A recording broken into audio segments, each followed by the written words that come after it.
sur les efforts plutôt courts, la VO2 max absolue va avoir la plus grande influence.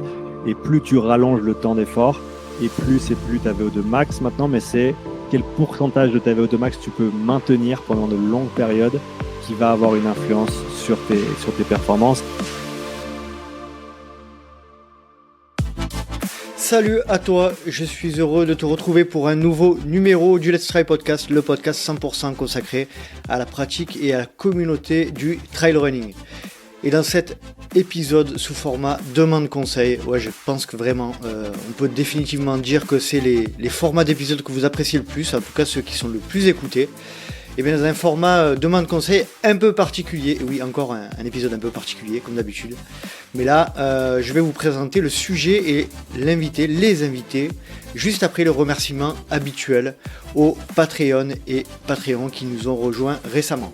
Et je vais nommer Christophe Pasquier, Greg Debex et Olivier Emana. Je vous remercie tous les trois d'avoir intégré cette fantastique communauté de soutien participatif dans laquelle, je vous le rappelle, vous pouvez retrouver du contenu complémentaire si vous en voulez encore en ce qui concerne le LTP. Vous retrouvez des épisodes sur l'actu du trail, sur la préparation annuelle à Menu Ultra qui aura lieu au Val d'Aran. Et là d'ailleurs, juste en fin d'épisode, juste après l'outro, je vous mets un petit extrait d'un échange que nous avons fait avec Fred Bousseau, le bien connu Fred Bousseau, sur l'actualité du trail, notamment le mercato hivernal.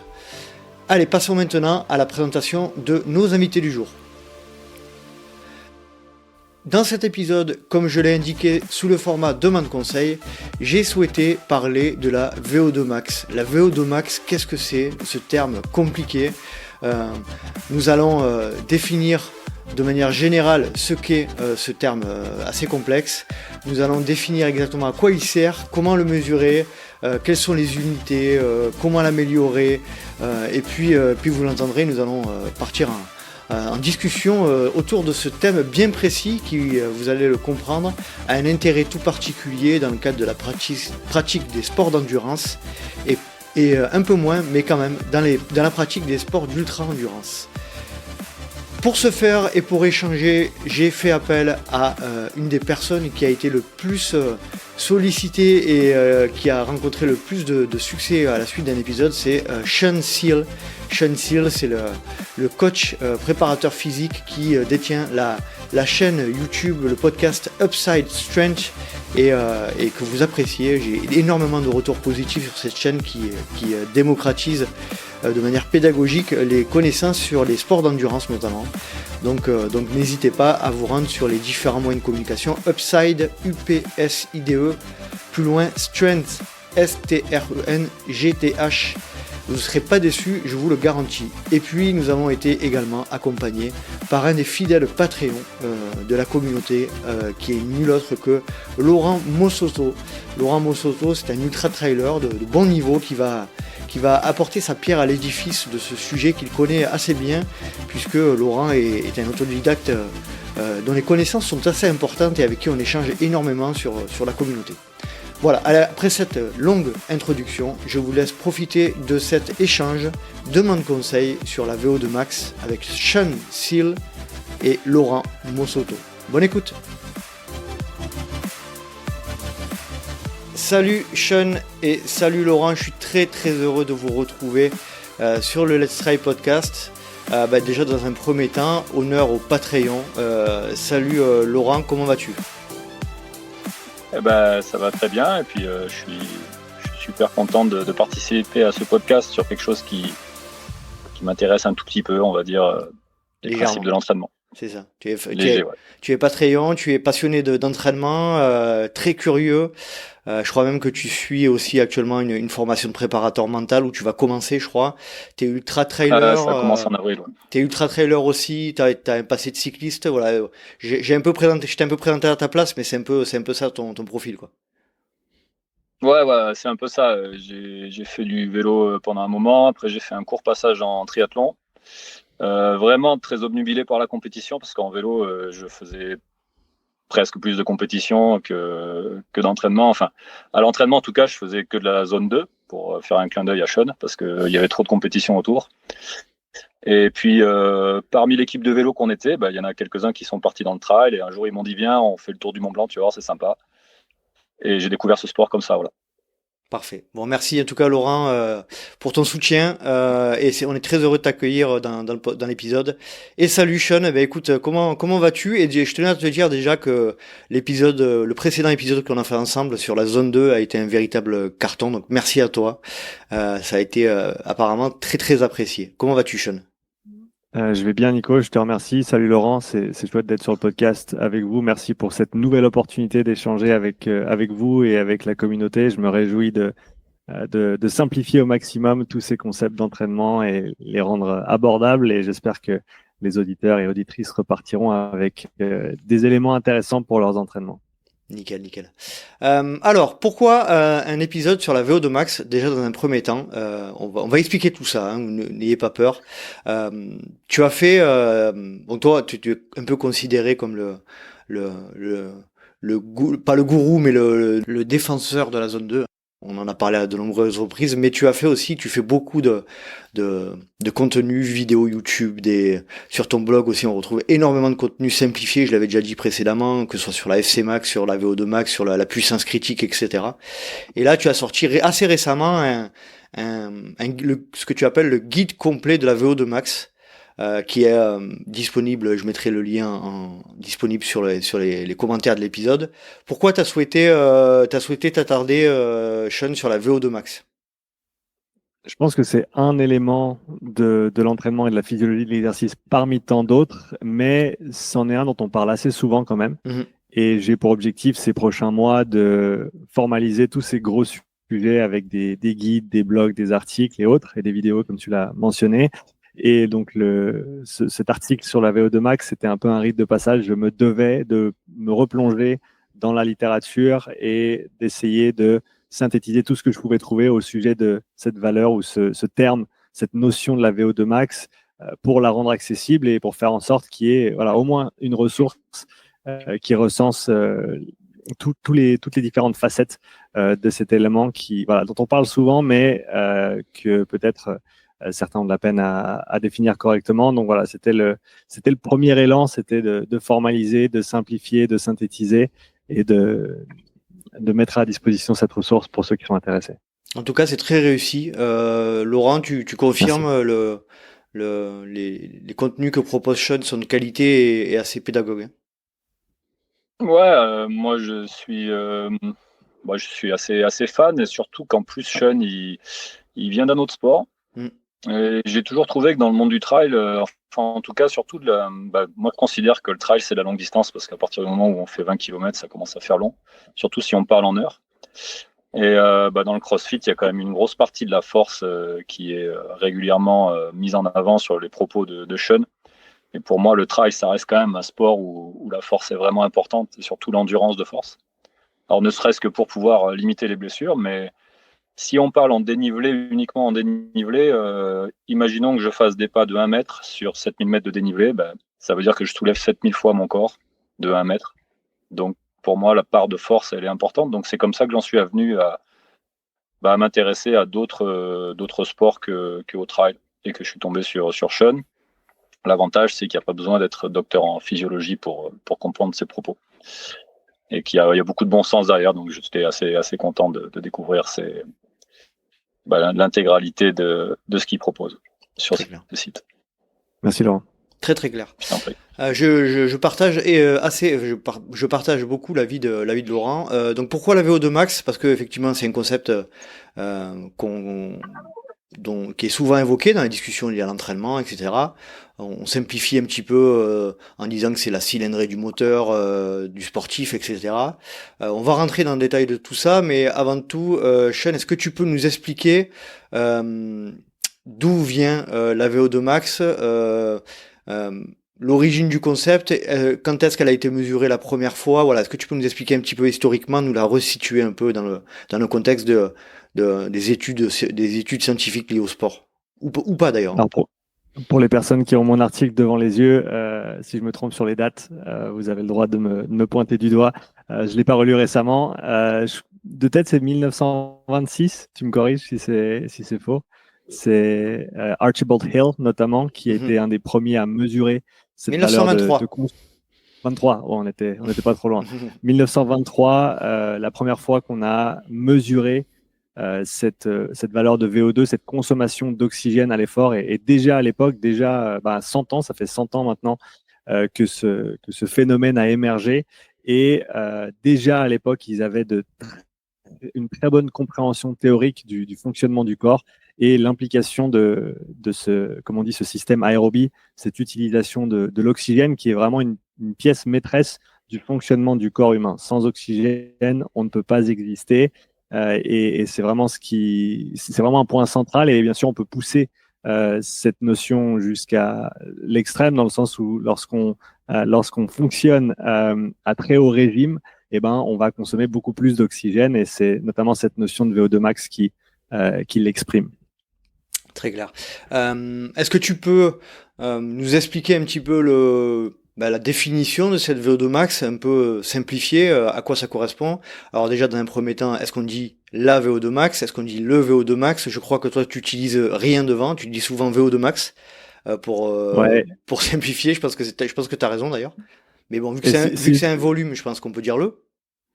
On peut dire le parce que c'est un volume. Il y a des arguments pour dire là aussi. Et j'aime bien le son de la VO2 max. Ouais, donc je tends à utiliser là. Je pense qu'on ne peut pas se tromper. C'est le ou là et les deux fonctionnent. Et de toute manière, ce débat n'en est pas un.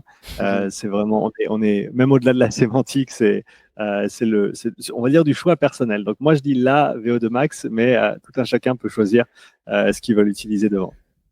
Et est-ce que tu peux définir un petit peu ce que c'est? Donc on a bien compris, c'est la consommation maximale d'oxygène, le volume maximal d'oxygène que l'organisme peut consommer.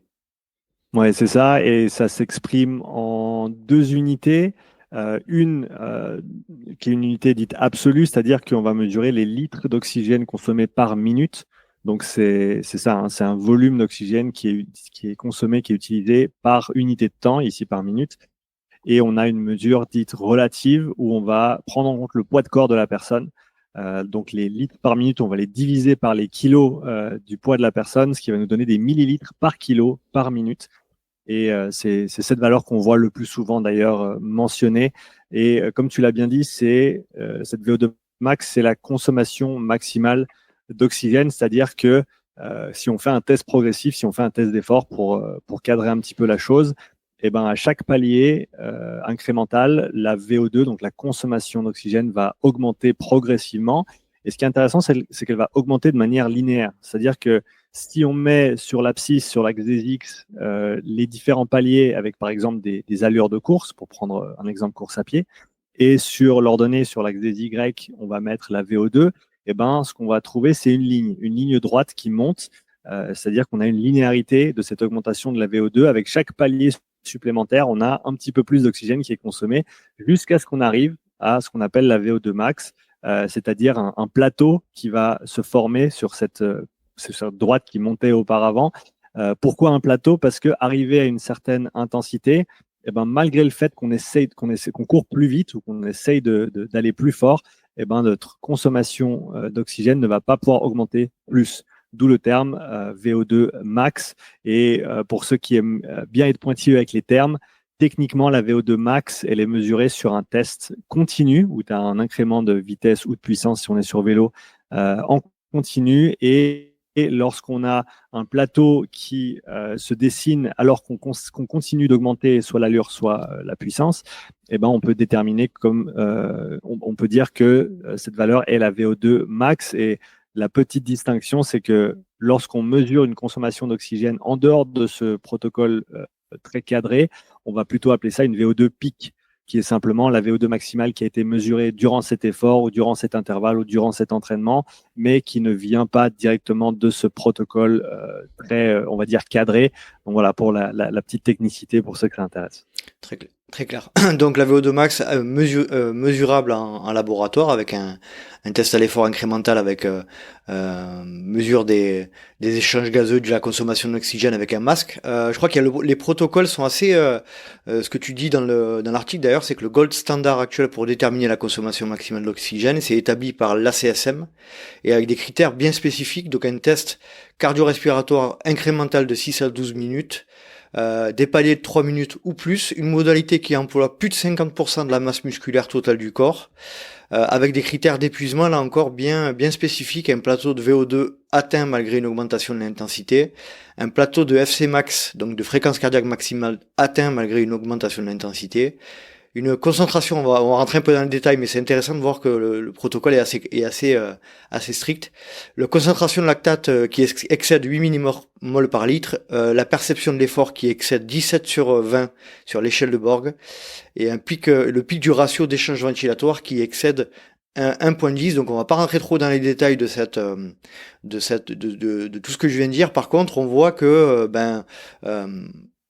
ce test de mesure de VO2 max, il est quand même bien cadré et établi par voilà, on est dans un cadre assez strict quand même. Tu peux en dire un peu plus là-dessus? Ouais, exactement. Donc ça, c'est vraiment pour la mesure de VO2 max. Après, malgré ces contraintes, malgré ce cadre, malgré ces standards, on a démontré quand même au fil des années qu'il y avait d'autres moyens d'atteindre VO2 max qui n'étaient pas nécessairement en lien direct avec ce protocole. Il y a eu notamment des protocoles inversés où tu commences à plus haute intensité et tu descends progressivement l'intensité. Il y a des protocoles qui ont été faits avec de l'autogestion aussi, où les gens se géraient de palier en palier sans avoir une allure ou une intensité fixe. Et ils ont montré qu'on pouvait aussi atteindre la VO2 max par ces biais-là. Mais voilà, dans l'article, oui, j'ai cité le cadre assez strict de ces tests de VO2 max et la manière dont ils sont standardisés aujourd'hui dans la plupart des cas. Très clair. Laurent, toi, tu veux poser une question sur cette mesure, ces contextes liés au laboratoire pour mesurer cette VO2 max? Disons que moi, la seule chose qu'on n'a pas abordé, c'est le temps des paliers. Il me semble qu'il y a des protocoles avec des temps de paliers différents. On avait fait un épisode avec un Let's Try podcast où justement on parlait justement de la durée des paliers en fonction du type de sportif. A priori, les paliers devraient être un peu plus longs pour des sportifs d'endurance, si j'ai bien compris. C'est une hypothèse. C'est pas nécessairement toujours utilisé dans le sens où l'avantage d'utiliser des paliers plus longs, c'est on peut dire que techniquement c'est plus spécifique à la discipline, comme tu l'as dit, sur une discipline plutôt longue distance. Cela dit, l'avantage de garder exactement les mêmes paliers sur tous les protocoles, indépendamment de la personne que tu vas évaluer, c'est que tu as quelque chose que tu peux comparer de test en test. Et moi, c'est comme ça aujourd'hui que j'aborde les tests, c'est-à-dire que j'ai pas de différents protocoles selon le sport en question, parce que de toute manière, il faut se dire que ce qu'on va mesurer durant l'évaluation ou durant le test d'effort, ça va être applicable avant tout au contexte du test d'effort. C'est-à-dire que certes, on va pouvoir en tirer des informations pour optimiser nos entraînements, nos allures d'entraînement et peut-être même de course. Cela dit, le seul point de comparaison intéressant, ça va être entre cette évaluation et la même évaluation dans quelques semaines ou quelques mois avec le même protocole et les mêmes outils. Donc, mon argument, ce serait, tu gardes un protocole qui est assez standard, palier de 3 à 4 ou 5 minutes, ça dépend de la personne qui va effectuer le test ou mettre en place le test d'effort. Et ensuite, ce que tu veux faire peut-être, si tu veux aller plus loin et être plus spécifique à ta discipline, c'est commencer à quantifier certaines choses, fréquence cardiaque, lactate, perception de l'effort, durant tes séances d'entraînement. Et là, tu peux vraiment aller dans le beaucoup plus spécifique. Mais voilà, tu parles de Inigo San Milan, par exemple, qui coach Tadej Pogacar en cyclisme. Et ben, lui, il préconise des paliers de 10 minutes. Il fait des paliers de 10 minutes, mais on prend en compte que c'est des cyclistes élites du plus haut niveau. Et donc bien entendu, ils peuvent faire un test qui dure 2 heures, il n'y aura pas trop de problème. Moi, je sais que si je prends mes crossfitters et que je les fais faire un test même d'1 heure et demie, la plupart d'entre eux, ils ne se sont jamais assis sur un vélo pendant 1 heure et demie. Donc, il faut penser à ce contexte-là aussi. Et je pense que c'est un des avantages du fait de garder ces paliers dans les 3 à 4 à 5 minutes maximum, c'est que tu ne te retrouves pas avec des tests qui durent plus d'1 heure. Et la difficulté ou une des contraintes supplémentaires qui émergent une fois que tu dépasses 1 heure sur ton évaluation, c'est qu'on va commencer à avoir une déplétion du glycogène, on va commencer à avoir cet aspect énergétique qui rentre en ligne de compte. Et si tu commences à complémenter ton test ou si tu commences à consommer des glucides pendant le test, ça va avoir une influence sur les résultats, ça va avoir une influence sur le lactate. Donc, c'est une des raisons pour lesquelles je pense qu'un protocole qui soit court ou, on va dire, mi-long, donc entre, disons, 10 minutes, entre 15 minutes et 1 heure, c'est un temps qui te permet de prendre beaucoup d'informations, mais en même temps avoir le bon compromis et pas avoir un test qui dure pour toujours. Très clair. Ouais. Ouais, pour moi, c'est très clair aussi, puisque je me dis aussi, c'est que alors déjà, si tu changes le protocole, forcément, tu changes les résultats. Mais aussi sur un athlète, par exemple, de CrossFit, qui a l'habitude de faire des épreuves de 1 heure, je crois que ça dure en CrossFit. Imaginons Même plus court que ça en général, oui. Ouais. Imaginons que tu t'amuses à lui faire le palier de Pogacar. Tu risques d'atteindre VO2 max avant d'avoir atteint le palier de puissance à VO2 max qu'il avait atteint sur un protocole plus court. Ouais, ça c'est intéressant que tu le mettes en avant et je pense qu'on pourrait y revenir après. Donc la structure de ton protocole d'évaluation va déterminer directement ou va avoir une influence directe sur le palier que tu atteins lorsqu'on mesure ta VO2 max. Il y a une notion de vitesse à VO2 max dont on peut certainement parler un petit peu plus tard, qui, à mon avis, est problématique pour différentes raisons. Mais tu as tout à fait raison, si on change le protocole, on va changer le nombre de paliers effectués, on va changer où le test se termine.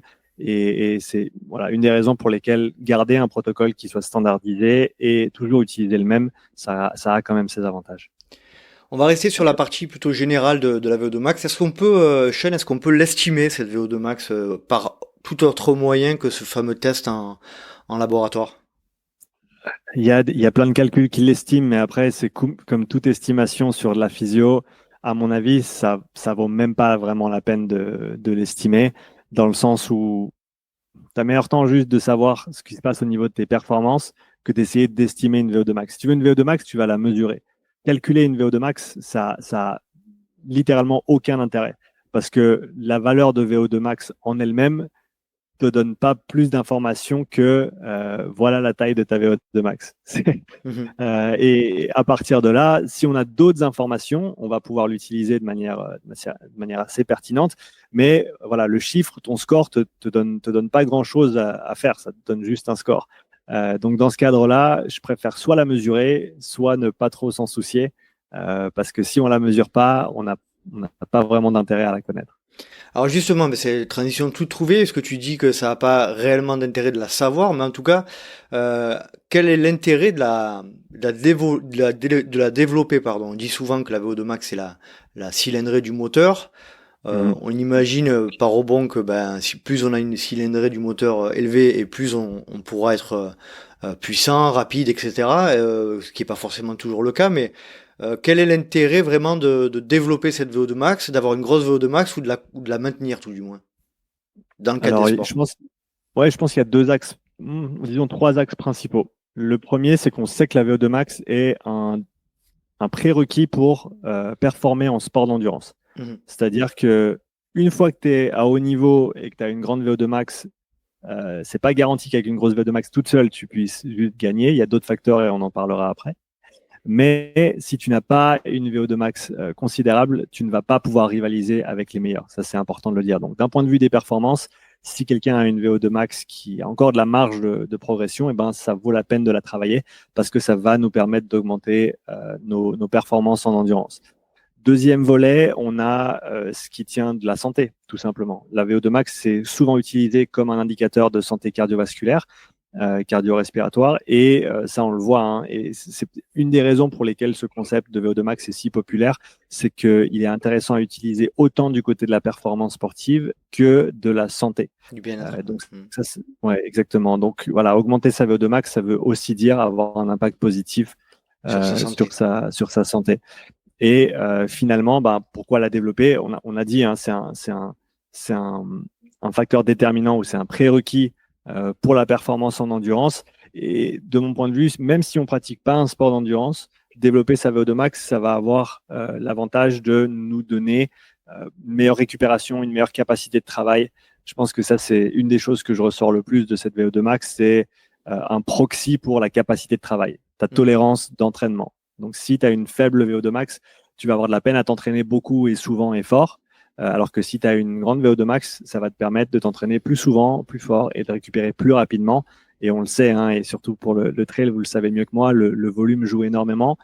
Et le volume pour du volume, c'est pas si intéressant que ça, mais le volume dont tu peux véritablement récupérer et dont tu peux assimiler les adaptations, c'est ça qui va te donner le meilleur retour sur le temps que tu passes à courir.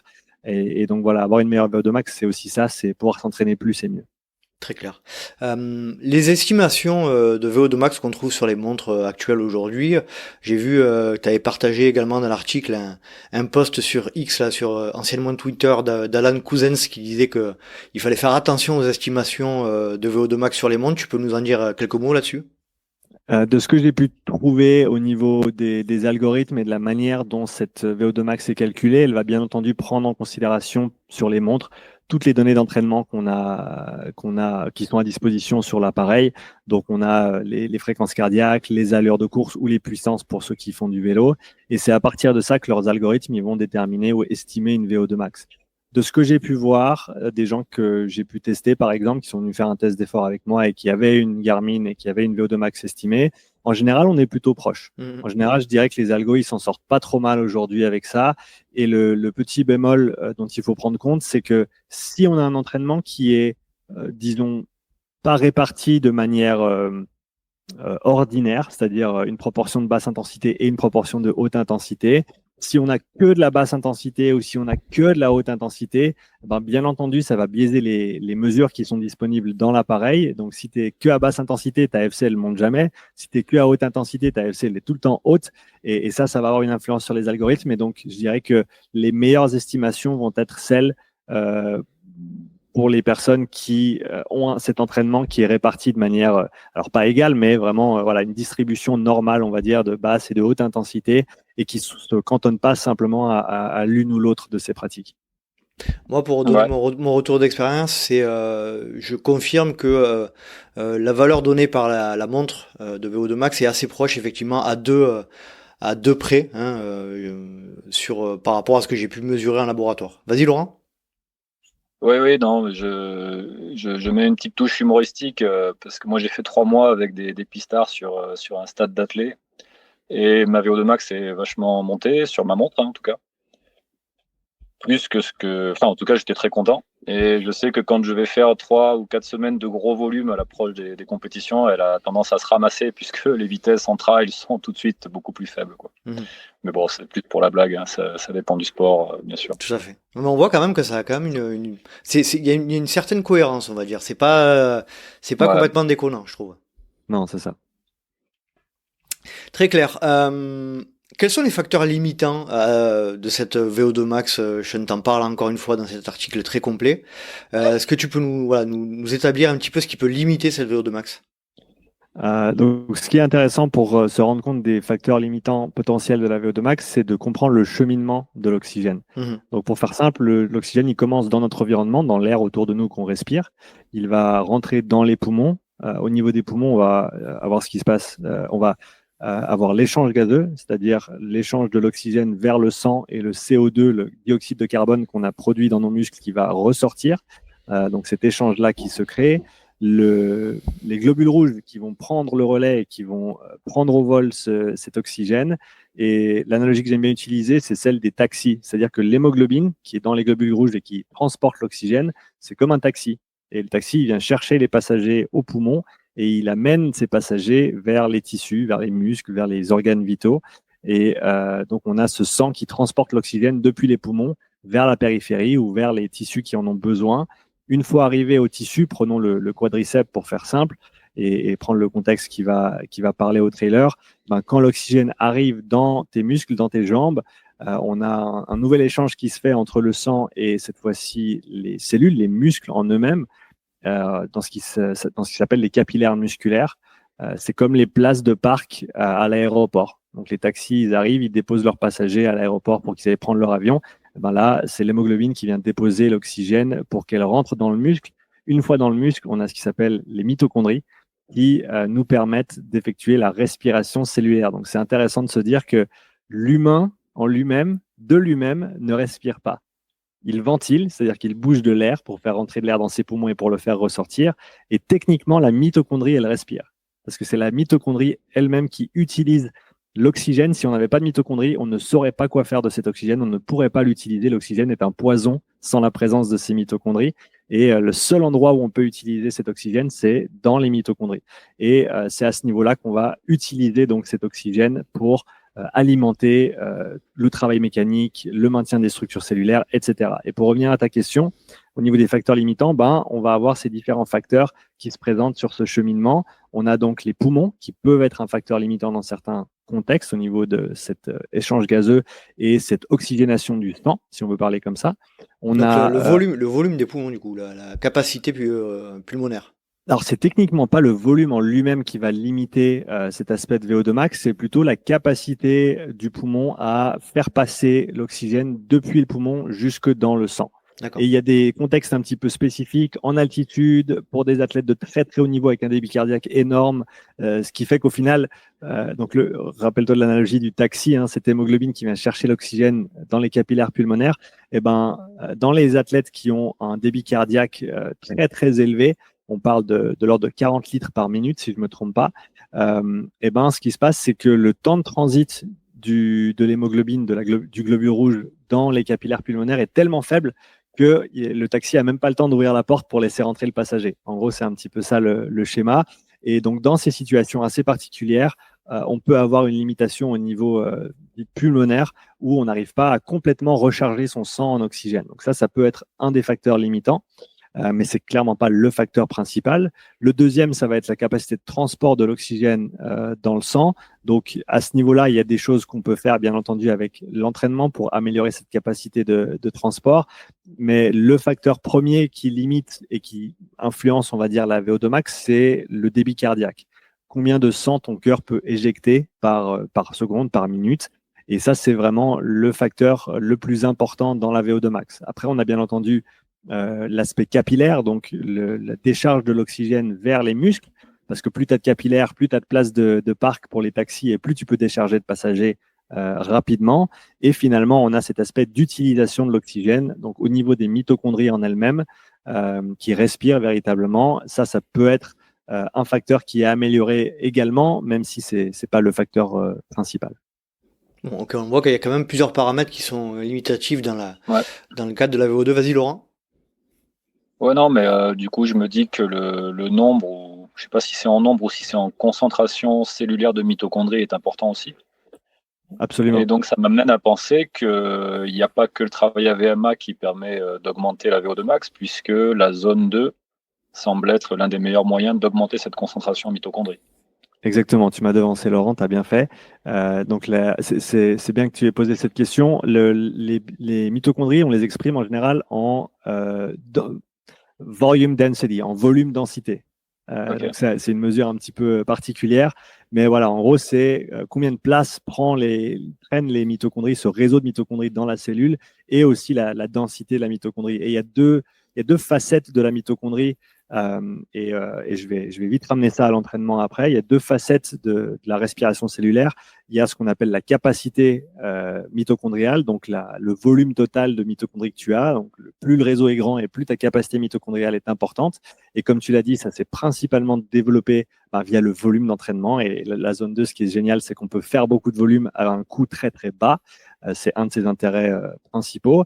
Et la haute intensité va aussi développer cette capacité respiratoire et cette capacité mitochondriale. Et là où on bascule sur l'autre versant, c'est quand on commence à passer à très haute intensité sur tout ce qui est des efforts de sprint. Et là, on va développer ce qui dit la fonction respiratoire, la fonction mitochondriale. Donc, par unité de mitochondrie, en faisant des sprints, on va l'aider à mieux respirer. En gros, chaque mitochondrie, même si ce n'est pas des unités séparées, mais si on la prend en isolation pour simplifier la chose, en s'entraînant à très haute intensité avec des efforts très très intenses, là on va développer la fonction mitochondriale. Donc techniquement, on pourrait dire que toutes les intensités développent les mitochondries, toutes les intensités développent aussi la VO2 max, mais on a clairement un biais vers cette capacité mitochondriale à basse intensité On a clairement ce biais vers la fonction mitochondriale à très haute intensité. Et la haute intensité, la VMA, VO2 max, c'est l'entre-deux. C'est-à-dire qu'on va développer un petit peu de capacité, un petit peu de fonction également. Bon, là, on a basculé un peu rapidement, assez rapidement sur les solutions à mettre en œuvre pour développer la VO2 max, mais c'était pour évidemment comprendre un peu le fonctionnement. Vas-y Laurent, si tu veux rajouter quelque chose. Non, quand tu parles de très haute intensité, tu parles d'efforts en secondes, comme du sprint, 10 secondes par exemple. Ouais, c'est ça. Et en général, ces efforts qui ont été utilisés, c'est beaucoup plus dur à faire en course à pied parce qu'on a la contrainte mécanique de la vitesse, bien entendu, qu'il faut prendre en compte. En trail, tu peux le faire sur des côtes, hein, parce qu'on a une contrainte qui va être réduite au niveau notamment des fléchisseurs de hanches et des ischios. Même si on le sait, hein, plus on va vite et plus la contrainte mécanique est élevée, donc il faut bien entendu être préparé physiquement pour ces efforts-là. Mais en général, quand on parle de sprint, c'est fait sur des vélos. Et donc, c'est ce qu'on appelle du sprint interval training, des efforts type Wingate, où on a un effort supramaximal entre 10 et 30 secondes. Supramaximal, ça veut juste dire tu mets le pied au plancher dès la première seconde tu relâches pas. Et même si ça dégringole après 10 secondes, c'est normal, mais tu continues à t'accrocher et tu continues à avancer. C'est des efforts qui sont très, très, très durs et qui sont pas du tout plaisants à effectuer. Donc, je vous le souhaite pas, mais ça peut être intéressant à certains moments de l'année. Pour en venir un petit peu sur les généralités liées à la VO2 max, on constate qu'il y a, on va en parler juste après, hein, des différences entre, selon les contextes, selon les origines aussi, parfois ethniques, parfois géographiques, et surtout des différences entre les sexes. C'est-à-dire qu'on constate une différence de VO2 max entre les hommes et les femmes. Est-ce que tu peux nous expliquer un petit peu pourquoi il y a cette différence? On en avait parlé dans l'épisode sur femmes et trail avec Guillaume Millet, mais est-ce que tu peux nous réexpliquer pourquoi il y a une différence potentielle de VO2 max entre hommes et femmes? Alors, en toute honnêteté, je me souviens qu'il y a une différence, mais je me souviens plus laquelle c'est. Et si tu as l'article devant les yeux, je te laisserai nous éclairer un petit peu là-dessus. Je me rappelle plus exactement qu'est-ce qui fait. Je sais que on voit cette différence même en contrôlant pour pas mal de paramètres, notamment la masse de l'hémoglobine et ce genre de choses. Mais rappelle-moi si tu veux bien le facteur qui fait qu'on a cette différence homme-femme. Alors je sais que il y a une différence de l'ordre de 20%, je crois, entre les meilleurs VO2 max mesurés. A priori, c'est lié à déjà quand on parle de valeur absolue, de valeur relative, pardon, la différence est aussi liée au fait que les femmes ont plus d'un pourcentage de masse grasse plus élevé. Donc ça implique forcément un poids plus important, donc une VO2 max plus faible, me semble-t-il. Et ensuite, il y a aussi une notion je crois, liée à l'hémoglobine.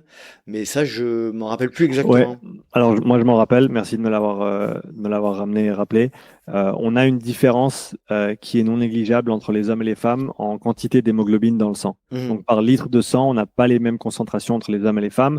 La concentration d'hémoglobine et l'hématocrite, c'est des paramètres qui peuvent être améliorés avec l'entraînement, bien entendu, et avec l'altitude et avec la chaleur.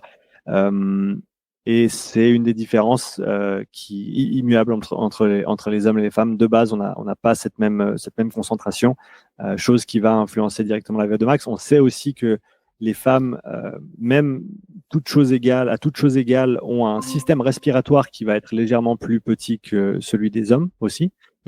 Et donc ça va avoir une influence peut-être un petit peu plus sur l'aspect limitation respiratoire pour les femmes que l'aspect VO2 max directement. Mais en tout cas, voilà, c'est déjà deux éléments importants dans ce cheminement de l'oxygène, les poumons et ensuite l'hémoglobine, qui influencent directement la VO2 max et qui expliquent cette différence entre les hommes et les femmes. Il y avait aussi une autre information ou une discussion que vous avez eue avec Rémi Rivet, que je salue d'ailleurs, sur ce sujet-là, qui disait qu'il y avait on constate quand même globalement que les plus grosses VO2 max mesurées, on va en parler juste après, sont globalement plutôt des sportifs du Nord, et que les VO2 max chez notamment les Africains sont plus faibles. Est-ce que ça on peut l'expliquer par diverses génétiquement lié à la constitution, à la physiologie, etc. Est-ce qu'on peut l'expliquer ça, ces différences? Alors, il y a une hypothèse qui circule et je fais partie des gens qui l'émettent. Je sais pas si c'est exactement, je sais pas si c'est complètement vérifié. En tout cas, sur le papier, ça a du sens. Je vais l'expliquer avec une analogie pour faire plus simple et ensuite je reviendrai sur les propos un petit peu plus techniques. En gros, il faut se dire que les cellules, elles, utilisent l'oxygène pour recycler l'ATP, qui est la monnaie énergétique du corps humain. L'ATP, c'est ce qu'on utilise pour alimenter le travail musculaire, les contractions, pour maintenir nos structures cellulaires également. Et ce processus, il n'est pas complètement efficient. Il n'est pas à 100% efficient. C'est-à-dire que pour 100 unités d'énergie produites, on va en consommer plus parce que on n'a pas un rendement de 100%. Hein. Donc, disons que on a converti, on a créé 100 unités d'énergie, d'ATP. Ça nous a coûté peut-être 120 unités pour y arriver. Et les 20 de différence, c'est ce qu'on a perdu en termes de chaleur. D'accord, c'est quelque chose, c'est de l'énergie qui se dissipe et qu'on n'arrive pas à utiliser directement, à mettre à profit de notre performance, par exemple, si on parle d'un contexte sportif, et on va gaspiller une partie, en gros, de cette énergie et de cette consommation d'oxygène. Et il s'avère que c'est ce qui se passe dans nos mitochondries. Il y a un concept qui se nomme le couplage ou le découplage mitochondrial. Et en gros, c'est ça, c'est à quel point ton processus d'utilisation d'oxygène, il est efficient. Et il semblerait, et ça a du sens d'un point de vue de l'évolution simplement et de l'adaptation à différents climats et différents environnements, que les personnes qui ont vécu ou qui ont des ancêtres qui ont évolué dans des pays froids, auraient un avantage au niveau de leur évolution et de leur adaptation s'ils produisaient plus de chaleur de manière interne. Et donc, si on a un découplage mitochondrial plus important chez ces personnes-là, ça veut dire que pour une quantité d'oxygène consommée, on va avoir une production de chaleur qui est un petit peu plus importante. Et donc aussi une VO2 qu'on va pouvoir utiliser un petit peu plus basse. Par contre, quand on est à l'équateur, il fait déjà assez chaud dehors. On n'a pas besoin de produire beaucoup de chaleur en interne, ce qui fait qu'il semblerait que ce découplage mitochondrial est un petit peu moins important chez ces populations-là, ce qui expliquerait que même avec une VO2 max un petit peu plus basse que celle des gens des pays nordiques, vu que ces personnes-là auraient un rendement un petit peu plus haut, au final, ça s'égalise et on arrive à peu près aux mêmes performances brutes, malgré le fait qu'on ait ces différences au niveau des valeurs mesurées. Très intéressant. Très très intéressant. Merci pour ton retour. Pourquoi on peut pas simplifier en disant que la performance c'est uniquement basé sur la VO2 max? Pourquoi la VO2 max ça fait pas tout dans la performance sportive et dans la performance en endurance plus particulièrement? Simplement parce que c'est pas suffisant pour expliquer les différences de performance entre deux personnes. C'est-à-dire que, comme je l'ai dit tout à l'heure au début du podcast, il faut une grande VO2 max si tu veux avoir une chance de performer contre les meilleurs. Mais une fois que tu as atteint cette grande VO2 max, une fois que tu as atteint ton potentiel génétique, il y a d'autres facteurs comme l'économie, comme le pourcentage de VO2 au seuil. Ça, c'est une notion sur laquelle on pourra revenir aussi. Et ces paramètres notamment qui sont les plus importants et qui vont prédire et prédéterminer les performances qui sont possibles. Donc voilà, la VO2 max, elle est importante, mais si tu n'as que ça, il y a de grandes chances que ça suffise pas. Ouais, d'ailleurs, on cite souvent l'exemple de Paul Radcliffe, qui avec une VO2 max identique a réussi à améliorer ses temps sur marathon de manière assez incroyable, et on a constaté que c'était son économie de course qui avait énormément diminué. Ouais, qui avait augmenté. On peut même aller un petit peu plus loin. Il s'avère que sa VO2 max à Paul Radcliffe, elle est descendue au fur et à mesure de sa carrière. Mais comme tu l'as dit, son économie de course a augmenté, c'est-à-dire que pour un effort donné, ça lui coûtait de moins en moins au fil de sa carrière, ce qui est un des changements qu'on voit avec simplement des années d'entraînement de qualité et très peu de blessures, c'est cette économie, ce fait que chaque mouvement, chaque foulée coûte un petit peu moins. Et comme tu l'as dit, c'est un des facteurs qui a fait qu'elle a pu continuer à progresser dans ses courses, malgré le fait que sa VO2 max ne soit pas restée aussi haute qu'en début de carrière et qu'elle soit même descendue au fur et à mesure. Très clair. Donc on a fait un petit tour d'horizon un petit peu général de à quoi sert la VO2 Max, pourquoi c'est important d'être assez d'être bien doté de ce point de vue-là. Il n'y a pas de performance, surtout à haut niveau, sans une VO2 Max importante. Est-ce qu'on peut faire, alors, il n'y a pas que ça, puisqu'on vient de le dire, c'est aussi d'autres paramètres qui influent sur la performance en endurance. Est-ce qu'on peut faire un petit tour d'horizon des VO2 max, des records un petit peu de VO2 max qui ont été relevés dans les différents sports? Est-ce que tu peux nous dire les meilleures valeurs, que ce soit hommes ou femmes, qui ont été relevées aujourd'hui? Alors, de tête, on a un record homme, si je ne me trompe pas, à 97, C'est ça. 97 millilitres par kilo par minute. Et c'est soit un Suédois, soit un Norvégien. C'est un si je me Suédois. trompe pas. Un Suédois. Je vais te dire tout de suite le nom. C'est Oscar Svensson, cyclisme. Ouais, voilà. Et de tête, c'est une valeur qu'il a atteint très très tôt dans sa carrière. Et malgré cette VO2 max absolument incroyable, il a pas très très bien performé durant sa carrière en cyclisme. Donc encore une fois, le fait de juste avoir une très très grande VO2 max n'est pas suffisant parce qu'il y a tous ces autres paramètres à prendre en compte. Chez les femmes, si je me trompe pas, c'est dans les 84 ou 87. C'est 78,6. C'est Joanne Benoît, apparemment, course longue distance, d'après ce que j'ai vu sur ton article. Ok. Donc on a tendance souvent à dire aujourd'hui que les plus grosses VO2 max sont mesurées pour les skieurs de fond, les skieurs alpins et tout. On se trompe quand on dit ça, ou parce qu'on voit qu'il y a globalement un peu des cyclistes, voilà, c'est pas toujours le cas, quoi. On n'est pas loin, il y a les personnes qui font de l'aviron aussi, qui ont des VO2 max absolus très élevés, parce que ces personnes-là, en général, sont un peu plus lourdes que comparativement à des coureurs ou des cyclistes. Mais c'est chez ces personnes-là qu'on va trouver les plus grandes VO2 max absolues, donc les plus grands litres par minute d'oxygène consommé, principalement du fait que, oui, on a une activité corps complet. Et on a des personnes qui sont plutôt lourdes de poids de corps, si on doit comparer encore une fois aux coureurs, notamment aux coureurs longue distance, qui ont un gros désavantage s'ils sont lourds au niveau de leur poids de corps. Donc c'est principalement chez les fondeurs et chez les rameurs qu'on va trouver ces plus hautes valeurs. Parce que les valeurs dont on parle, 80, 97, 87, etc., c'est en valeur relative, donc comparé au poids de corps, hein, c'est-à-dire qu'on divise par le poids de corps, donc en gros, plus on est mince et plus cette valeur-là augmente. Voilà, exactement. Tu peux avoir la même consommation d'oxygène à un intervalle de, disons, 2 mois, par exemple, mais si tu as perdu 5 kilos et que tu regardes ta consommation d'oxygène en unité relative, et ben, comme tu l'as dit, 2 mois plus tard, tu auras une plus grande VO2 max, malgré le fait que ta consommation en elle-même n'a pas changé, c'est simplement ton poids de corps qui a changé. Laurent, tu veux intervenir sur... Vas-y. Ouais, j'avais pensé aussi que sur des sports comme l'aviron ou le ski de fond, ski de rando, ils ont une quantité de muscles engagés dans l'effort qui est aussi plus grande, ce qui faisait que les VO2 max étaient plus élevés.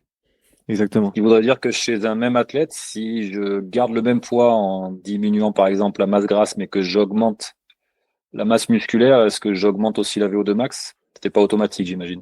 Pas automatiquement. Non, il faut que tu aies accompagné cette augmentation de masse musculaire par de l'entraînement d'endurance pour t'assurer que cette, entre guillemets, nouvelle masse puisse elle aussi consommer plus d'oxygène.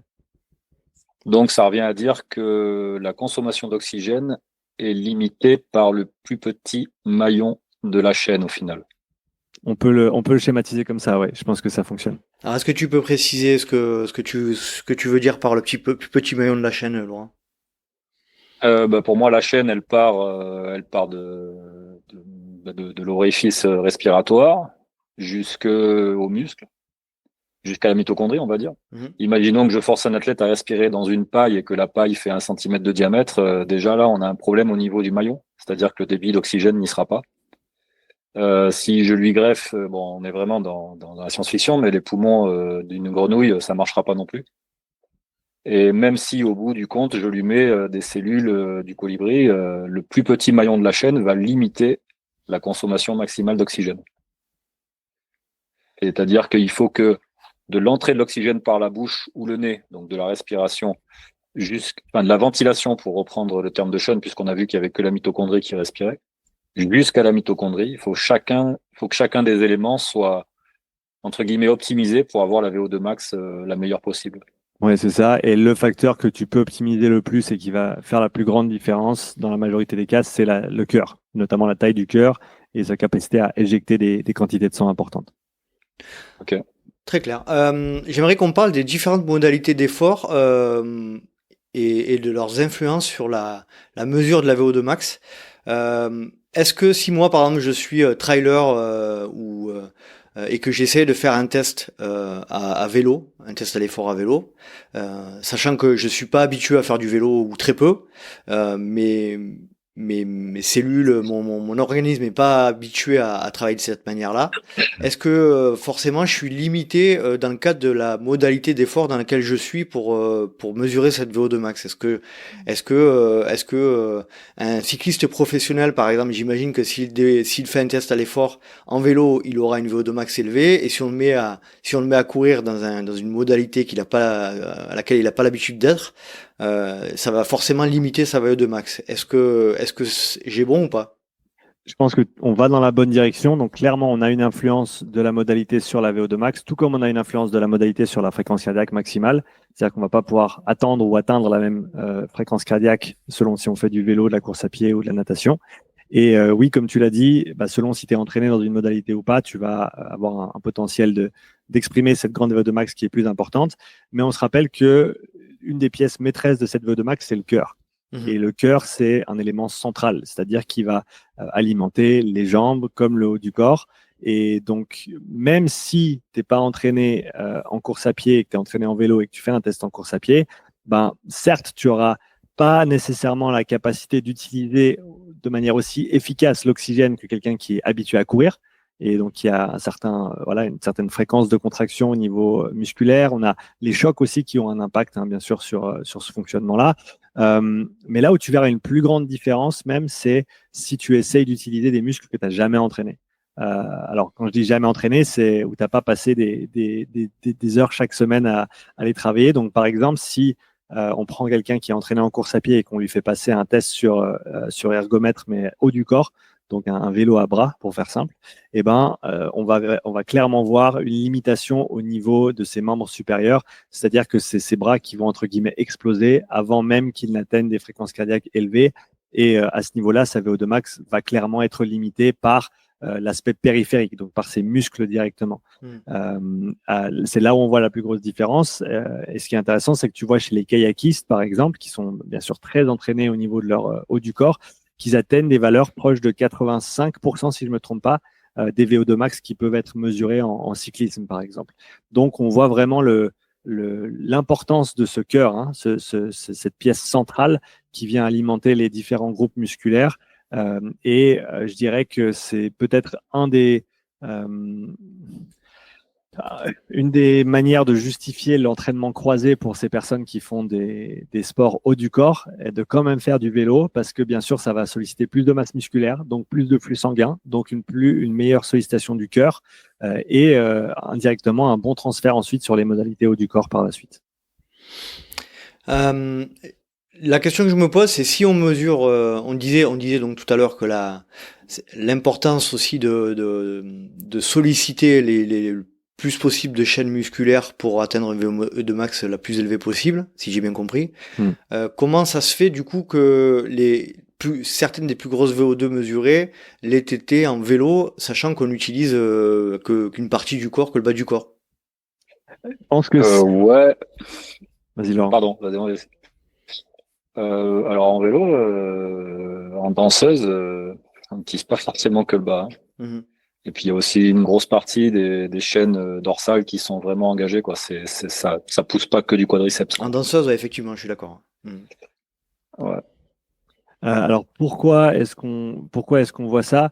C'est une bonne question. C'est une bonne question. Je n'ai pas creusé pourquoi on trouve ces valeurs plus hautes dans un sport comme le cyclisme. Après, il faut se dire que ces valeurs ces valeurs records, on va dire, que l'on retrouve dans les différentes disciplines, c'est pas nécessairement représentatif des valeurs que tu vas retrouver chez tous les cyclistes. Hein. Et de tête, les valeurs moyennes qu'on va retrouver sont équivalentes, voire un poil plus élevé chez les personnes qui font du ski de fond, par exemple, de par cette implication totale des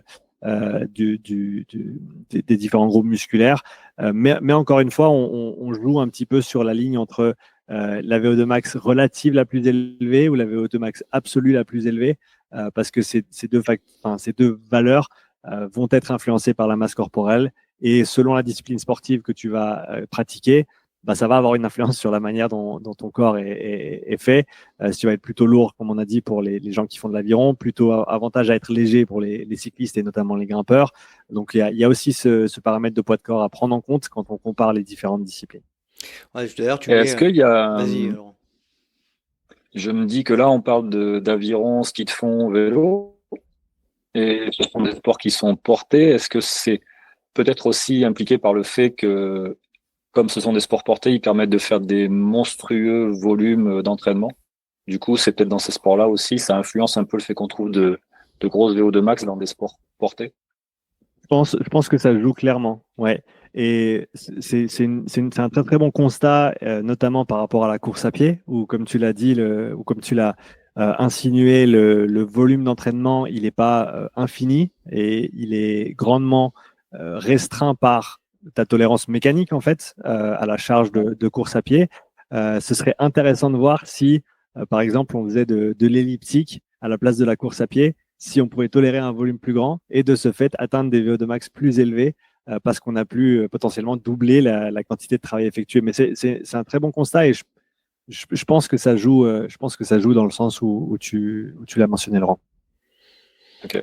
Ouais, effectivement, on voit sur ton article que tu listes un petit peu globalement les VO2 max les plus élevés qui ont été relevés en fonction des sports. Et effectivement, le ski de fond apparaît en tête. Ensuite, il y a l'athlétisme, ensuite le cyclisme, le patinage de vitesse, l'aviron. Donc voilà, c'est effectivement le ski de fond qui ressort en tête de liste. Laurent, est-ce que tu as des questions sur le sujet des VO2 max versus par rapport au sport, notamment, par rapport aux différentes modalités d'application? Non, moi j'avais aussi des questions sur plutôt la limite de la VO2 max, dans le sens où c'est un facteur déterminant de la performance, mais ce n'est pas le seul. Mm-hmm. C'était plutôt vers là que j'avais imaginé. Tout à l'heure, on a énoncé le cas de Paula Radcliffe. Moi, j'ai quand même l'impression que plus l'athlète est loin de sa VO2 max pendant la compétition, et au plus, il y a d'autres facteurs de performance qui entrent en jeu et qui pèsent dans la performance de l'athlète en question. Imaginons un coureur de 800, par exemple. Je dis ça parce qu'aujourd'hui, j'écoutais un podcast justement sur du 800 et les épreuves durent 1 minute 40. Je pense qu'on est à VO2 max, c'est même en VMA plus haut que VMA. Et eux, ils ont probablement eu un facteur de VO2 max extrêmement important dans leur performance. Ensuite, au fur et à mesure où on va augmenter le temps d'effort, on va avoir un facteur de VO2 max important, mais aussi un facteur de la tenue de cette VO2 max qui me paraît très important aussi. Et au plus, on va se diriger vers du long, et au plus, il y aura d'autres facteurs qui vont peser dans la balance, quoi. Donc, c'est un petit, parce qu'on en parle.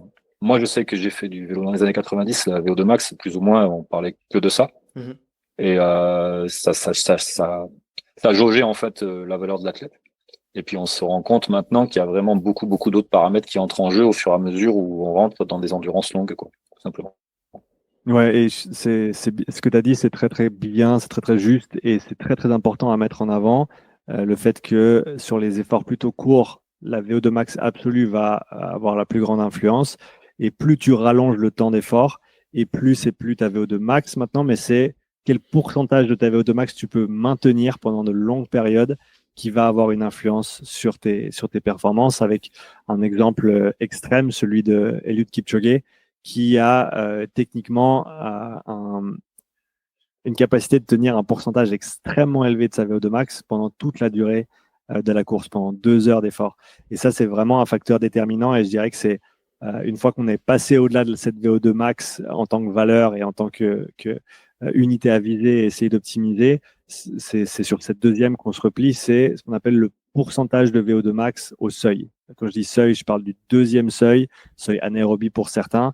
En gros, c'est la transition entre un état interne qui est stable, c'est-à-dire que c'est pas facile, hein, tu cravaches dur quand même quand tu es à allure tempo ou à allure seuil, mais tu arrives à stabiliser les différentes réactions chimiques qui prennent place dans ton corps. C'est-à-dire que tu arrives à alimenter tout le travail mécanique avec assez d'oxygène pour le maintenir dans le temps.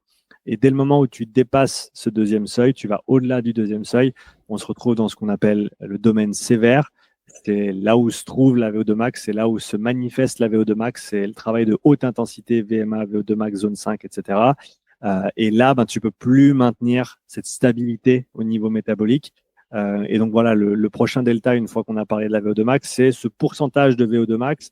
Et pour donner un exemple très très concret, pour deux athlètes qui auraient une VO2 max de 60 millilitres par kilo par minute, par exemple, celui qui a une VO2 max au seuil 2 à 53 millilitres par kilo par minute, va pouvoir tenir cette allure pendant toute la durée de la course, alors qu'un autre qui avait la même VO2 max à 60, mais qui lui ne peut tenir que 47 millilitres par kilo par minute en état stable, il va être désavantagé par rapport à l'autre athlète, d'autant plus dès le moment où l'événement se prolonge, plus la durée est importante et plus cette efficience, si on veut bien, ce pourcentage de VO2 au seuil devient très très important dans la performance.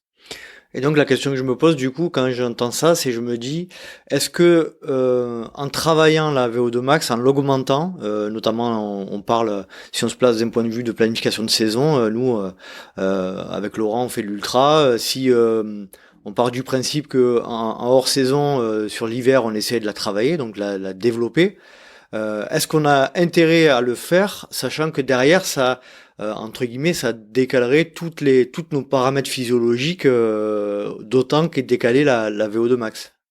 Alors, je pense que c'est une pièce de l'édifice, comme on a vu jusqu'à maintenant, donc faut pas la négliger. Mmh. Et c'est clair que si tu n'en fais jamais, il y aura certainement des avantages à en faire un petit peu plus souvent. Ça, c'est la première chose à mettre en avant. Donc, tu n'as pas besoin d'en faire toute l'année, tu n'as pas besoin d'en faire toutes les semaines, absolument. Mais si tu en fais rarement, même si ta compétition ne te demande pas d'être à haute intensité, c'est une qualité brute, entre guillemets, intéressante à développer. D'autant plus qu'il faut se dire que c'est ton plafond. Hein, c'est-à-dire que plus le plafond est élevé, plus tu peux construire des tâches dessous, si on veut parler comme ça. Maintenant, si tu as le plafond qui est tout en bas, tu peux pas construire beaucoup d'étages. Donc, tu n'as pas d'avantage à avoir une VO2 max qui est pas optimisée. Donc, je dirais que pour les gens qui font plutôt de la compète sur du long ou qui préfèrent les distances et les temps plus prolongés, on va plutôt faire du travail de VO2 max en début de saison, quand on est loin des échéances compétitives, pour maximiser cette qualité. Et plus on se rapproche des échéances et plus on va se concentrer sur du travail extensif, tempo, seuil, etc., afin de maximiser, comme je disais avant, ce pourcentage de VO2 au seuil, donc pourcentage de VO2 qu'on peut maintenir dans un état stable. Et c'est ça qu'on va vouloir optimiser lorsqu'on se rapproche un petit peu plus des compétitions et au cours de la saison, et d'autant plus les aspects spécifiques, bien entendu, de ta discipline, avec notamment pour l'ultra l'aspect de durabilité, de résistance à la fatigue, l'aspect énergétique et la nutrition aussi qui sont très très importantes. Donc voilà, pour simplifier, plus tu es loin des compètes, plus tu travailles sur des qualités générales qui ne sont pas nécessairement spécifiques à la discipline, et plus tu te rapproches de la compétition et plus tu vas t'orienter sur du travail spécifique à ta discipline. C'est une règle très très simple. Et il y a des contextes où elle ne s'applique pas, on peut faire différemment, mais je dirais que d'un point de vue planification, pour ceux qui se posent la question, c'est clairement la manière la plus simple de réfléchir et ça fonctionne plutôt bien. Voilà, effectivement, mais c'est l'inverse quand tes objectifs sont des objectifs de demi-fond court, hein, comme Laurent le disait tout à l'heure. Hein, donc c'est pour ça que les méthodes un peu simplistes de planification de saison, je pense que c'est vraiment à individualiser et tu me diras pas le contraire, Sean. Hein. Non, c'est ça. Et au moins se mettre dans la lignée de quel sport je fais, quand est ma prochaine compétition ou quand est-ce que je veux être en forme, et travailler à reculons si on veut bien et planifier sa saison ou un bloc de saison de cette manière. Laurent, tu Ouais. veux intervenir, vas-y. Ouais, juste une chose, c'est Moi, ça m'a toujours paru être une donnée qu'il est difficile d'augmenter, la VO2 max, surtout en entrant dans l'âge. Et je voulais voir avec toi, Sean, ce que tu pensais au niveau de la limite, justement, de la progression en VO2 max chez les athlètes. Il me semblait qu'il y avait quand même une grande partie de génétique sur la VO2 max. Alors, il y a clairement cet aspect génétique. J'ai cherché pas mal sur cette question parce que c'est une question qui revient assez souvent, hein, le potentiel de développement de cette valeur. Mais c'est très, très dur de trouver des informations qui sont utilisables parce que ben, comment est-ce que tu sais que de quel niveau tu pars? Est-ce que c'est sans entraînement? Donc, est-ce que tu mesures quelqu'un qui s'est jamais Ouais, entraîné, tu ouais, mesures leur VO2 max et après tu les entraînes comme un pro pendant 5 ans et après tu te dis, ah, OK, ben, on a augmenté de 40%, donc la marge de progrès est de 40%. Je pense qu'il n'y a pas de bon moyen en fait de mesurer ça, de mesurer ce potentiel. Après, comme tu l'as dit, il y a le potentiel génétique de chacun qui va être différent. Des gens qui sont prédisposés à des VO2 très très hautes et d'autres moins. Et ça, on peut pas y faire grand-chose. Mais tout ce que tu peux faire, c'est maximiser la qualité de tes entraînements et t'assurer que tu t'entraînes régulièrement et pour des mois et des années. Et je pense que ça, c'est une des manières de s'assurer qu'on va maximiser cette VO2 max. C'est voilà, avoir un programme qui soit simple, cohérent, auquel on s'applique de manière assidue. Et encore une fois, ne pas négliger cette haute intensité, pas tout le temps, même pour les gens qui font du long, pas tout le temps, mais de temps en temps, pour continuer à pousser ça vers le haut, malgré le fait que voilà, ce ne soit pas absolument déterminant pour notre performance sur du long. Il me semble avoir entendu dire que la capacité à développer sa VO2 max, le point le plus décisif, c'était à l'adolescence. Est-ce que tu as vu des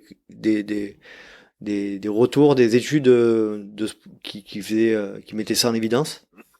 Ma question, c'est est-ce qu'on a vu ça à l'adolescence parce que c'est là où les gens commencent à s'entraîner beaucoup. Mhm. Donc, tu vois, c'est un Ouais. peu. C'est contextuel. On n'a pas de monde alternatif, on n'a pas de seconde dimension Mhm. pour explorer une situation où les gens s'entraîneraient pas jusqu'à ce qu'ils aient 20 ans et ensuite ils commenceraient à s'entraîner et il s'avère qu'au final, le moment pour améliorer sa VO2 max, c'est quand tu commences à t'entraîner sérieusement et de manière structurée avec pas mal de volume. Donc, je suis désolé, je peux malheureusement pas répondre directement à cette question, j'ai pas la réponse. Ouais, et puis je me disais aussi que pour pas que mes propos puissent laisser penser que ça sert à rien de travailler à VO2 max, ce qui est intéressant aussi quand on y travaille ou quand on travaille proche de VO2 max, c'est ce qui se passe, c'est ce qui se passe en termes de vitesse ou de performance ou de vitesse ascensionnelle lorsqu'on est sur ces intensités-là. La partie biomécanique qui s'y améliore, l'économie de course qui s'améliore, etc., etc. La VO2 max, comme tu l'as dit en elle-même, c'est un chiffre. Mais quand on atteint ce chiffre, eh bien, on peut faire progresser la vitesse, on peut faire progresser la gestuelle, on peut faire progresser plein de choses. Ouais, clairement. Donc, comme tu l'as dit, je pense que c'est bien de le remettre en avant. Maximiser cette qualité en tant que telle, c'est intéressant. Et les entraînements qui sont en général utilisés pour maximiser cette VO2 max sont intéressants pour d'autres raisons également. Et en gros, ça complémente très très bien un programme bien structuré et bien réfléchi. Je pense que augmenter sa VO2 max quand on est quelqu'un de sédentaire, qu'on n'a jamais fait de sport, c'est assez facile, je pense. Hein. Il doit y avoir des augmentations assez rapides. Par contre, plus on a atteint un niveau de VO2 max élevé, plus ça va être compliqué de la faire évoluer, et surtout avec l'âge. Hein. Je me trompe? Non, c'est ça. Et comme toute qualité, plus on se rapproche du potentiel maximum et plus ça devient difficile. On a cette notion de retour décroissant. Hein. Plus tu as un niveau élevé, plus ça va te prendre d'efforts et de temps pour avoir des gains marginaux sur ce que tu as déjà développé. Donc ça, c'est clairement quelque chose qu'on retrouve sur la VO2 max et sur toutes les autres qualités aussi. On liste on parle d'une VO2 max de Kylian Jornet de 92. Pourquoi tu penses que Kylian a une VO2 max si élevée? Est-ce que c'est lié à son historique sportif? Ton point de vue là-dessus, qu'est-ce que t'en penses? Ça me rappelle le post qu'il a fait récemment sur son récap de 2023 sur Instagram, où il note les heures qu'il a effectuées dans différentes disciplines. Et je me rappelle plus des 3 autres, mais il y en avait une, c'était 350 heures de ski de randonnée. Et donc ça, c'est sur la période hivernale et il y a encore le vélo et le trail et les autres activités qu'il a effectuées. Je pense que son volume d'entraînement a clairement quelque chose à y faire. Il y a très certainement une prédisposition génétique pour arriver à ces valeurs-là. c'est un trailer, c'est quelqu'un qui fait beaucoup de vertical aussi. Donc, au niveau poids de corps, il est très optimisé de ce côté-là aussi, parce qu'il a avantage à être moins lourd pour ce qu'il fait. Comme les grimpeurs en cyclisme, en général, sont moins lourds que des bourrins qui poussent plutôt sur le plat. Donc, il y a plusieurs raisons, je pense, qui font qu'il a cette valeur très, très élevée, notamment voilà, le fait qu'il ait un poids de corps qui soit plutôt bas et le fait qu'il ait un volume d'entraînement absolument monstrueux et très certainement une prédisposition génétique aussi. Ouais, on parle de 1000 heures par an, hein, il me semble. Ouais, c'est quelque chose comme ça, c'est absolument incroyable. Très très clair. Pour revenir un petit peu sur la fraction de VO2 max, est-ce que tu peux remettre un petit coup de projecteur sur cette notion-là dans le cadre d'un trail, dans le cadre du trail de manière générale et de l'ultra? Tu l'as dit tout à l'heure assez rapidement, mais on a intérêt à travailler cette notion-là de capacité à être à une fraction élevée de VO2 max dans les sports d'endurance. Est-ce que tu peux revenir un petit peu sur ce principe-là dans le cadre du trail notamment? Ouais, avec grand plaisir. Donc, c'est vraiment ça. C'est, comme tu l'as dit, une fois qu'on a maximisé VO2 max, on veut maximiser la fraction de VO2 max au seuil. Le seuil, pourquoi? Parce que le seuil, c'est la transition entre un état interne stable et une perte de cette stabilité interne. D'ailleurs, c'est pour ça que lorsqu'on se trouve au-delà du seuil 2, eh ben, on tend vers VO2 max, on tend vers des valeurs de lactate élevées, on tend vers une fréquence cardiaque maximale. C'est parce qu'on a perdu cet équilibre interne. Hein, et c'est pour ça que tout dérive vers le haut et ou vers le bas selon l'échelle qu'on regarde et qu'on arrive invariablement à ces valeurs maximales si on se laisse assez de temps. Hein, donc, dès le moment où on dépasse le seuil 2, on ne peut plus stabiliser les choses et on tend vers l'échec et vers ces valeurs maximales. Et donc, le fait de maintenir un état stable et de consommer une grande fraction de sa VO2 max, eh ben, ça te permet simplement de faire plus de travail, mais en maintenant un équilibre interne. Et clairement, quand tu fais de l'ultra, tu veux très, très rarement te trouver dans une course en dessus du deuxième seuil, parce que, en gros, pour faire simple, dès le moment où tu dépasses ce deuxième seuil, eh ben, déjà, tu as une fatigue qui s'accumule beaucoup plus rapidement que quand tu es en dessous de ce deuxième seuil, quand tu es en équilibre métabolique. Et on a un petit réservoir, comme une petite batterie presque, qui va commencer à se vider dès le moment où tu dépasses ce deuxième seuil. Et c'est pas une très bonne nouvelle en général quand cette batterie elle est complètement épuisée et tu veux clairement pas que ça se passe sur une longue course. En tout cas, tu veux le garder pour le dernier sprint à la toute fin. Et donc clairement pour les trailers et notamment pour ceux qui font du long, ça va être intéressant de maximiser cette fraction de VO2 max au seuil 2 pour pouvoir faire le plus de travail possible, mais sans jamais dépasser ce deuxième seuil, sans jamais partir dans le déséquilibre interne et vraiment pouvoir maximiser cette consommation d'oxygène tout en pouvant la maintenir pendant des périodes très, très, très, très importantes. Laurent, est-ce que tu veux réagir sur le sujet de la fraction de VO2 max? Oui, la fraction de VO2 max, mais surtout ce qui se passe à cette fraction, c'est-à-dire que si on prend des coureurs de trail qui par exemple font énormément de pistes pour travailler la VO2 max, je pense que pour pouvoir maintenir une fraction de VO2 max haut, ça implique aussi un certain entraînement musculaire. Et que du coup, il serait peut-être plus judicieux de travailler VO2 max. Alors, dans le cadre de trail de montagne, bien sûr, pas de trail à plat, mais dans de la pente, voire dans beaucoup de pentes. Ouais, ce que tu amènes là, c'est un petit peu le débat entre le général et le spécifique, encore une fois, et je pense que les deux ont leurs avantages. Je pense que le fait de travailler sur du plat, même pour quelqu'un qui fait de l'ascensionnel, c'est intéressant, parce que, il le fait moins souvent. Et donc souvent, quand on fait quelque chose qu'on n'a pas l'habitude de faire, on a des adaptations qui sont un petit peu plus faciles à aller chercher. On a des progrès qui vont se faire un petit peu plus rapidement lorsqu'on est nouveau. Et parfois, c'est aussi simple que ça. Tu choisis une variation de ton entraînement que tu n'as jamais utilisé et qui te donnera une bonne marge de progression assez rapidement. Alors, tu ne vas pas pouvoir l'exploiter pour toujours. À un moment donné, il faut revenir vers ton sport et vers la spécificité. Mais le fait de courir sur du plat, je pense que ça peut être avantageux pour des trailers si c'est fait intelligemment et si c'est périodisé avec, bien entendu, du travail spécifique.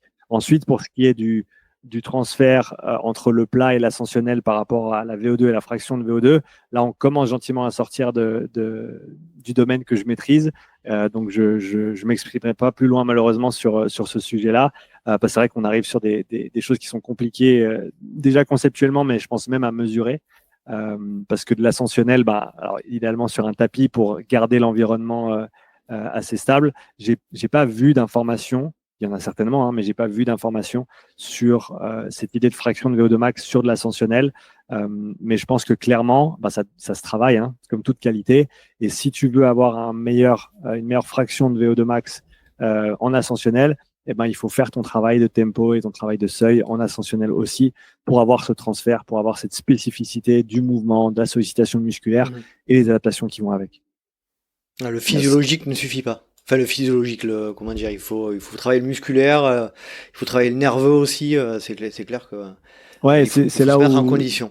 C'est là où Laurent, il a bien fait de mettre ça en avant tout à l'heure, cette idée que sur les entraînements de VO2 max, tu vas pas juste travailler ta VO2 max. Il y a toutes les autres choses que tu travailles avec, au même titre que voilà, sur du travail de vitesse beaucoup plus court, on a, comme vous l'avez déjà mentionné plusieurs fois tous les deux, cette efficience au niveau neuromusculaire, cette coordination également, cette économie de mouvement.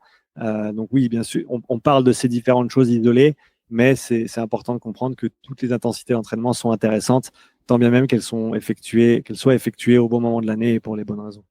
Du coup, dans le cadre d'une planification de saison, est-ce qu'on peut envisager, réfléchir sous un mode pendant 2 ou 3 mois, je suis sur un cycle développement de VO2 max, développement du moteur, et petit à petit, au fur et à mesure de la saison, on se décale vers des modalités plus, enfin des intensités d'efforts plus spécifiques. Est-ce qu'on a intérêt à réfléchir comme ça, ou est-ce qu'on devrait toujours, tout au long de la saison, conserver un peu de travail de VO2 max pour conserver la qualité du moteur? Je pense que laisser un petit peu de désentraînement prendre place, ça fait pas de mal. Et ça fait même du bien et c'est même important, je dirais, pour le corps de se désentraîner un petit peu pour mieux te réentraîner ensuite. Hein, parce que si tu es tout le temps au rupteur, à un moment donné, ton corps il répond plus. Parce que le signal, une fois que tu le répètes assez, l'effet diminue à chaque fois que tu répètes un signal. Donc des fois, d'enlever le signal et de te laisser désentraîner un peu pour ensuite refaire une phase d'entraînement, c'est très, très intéressant.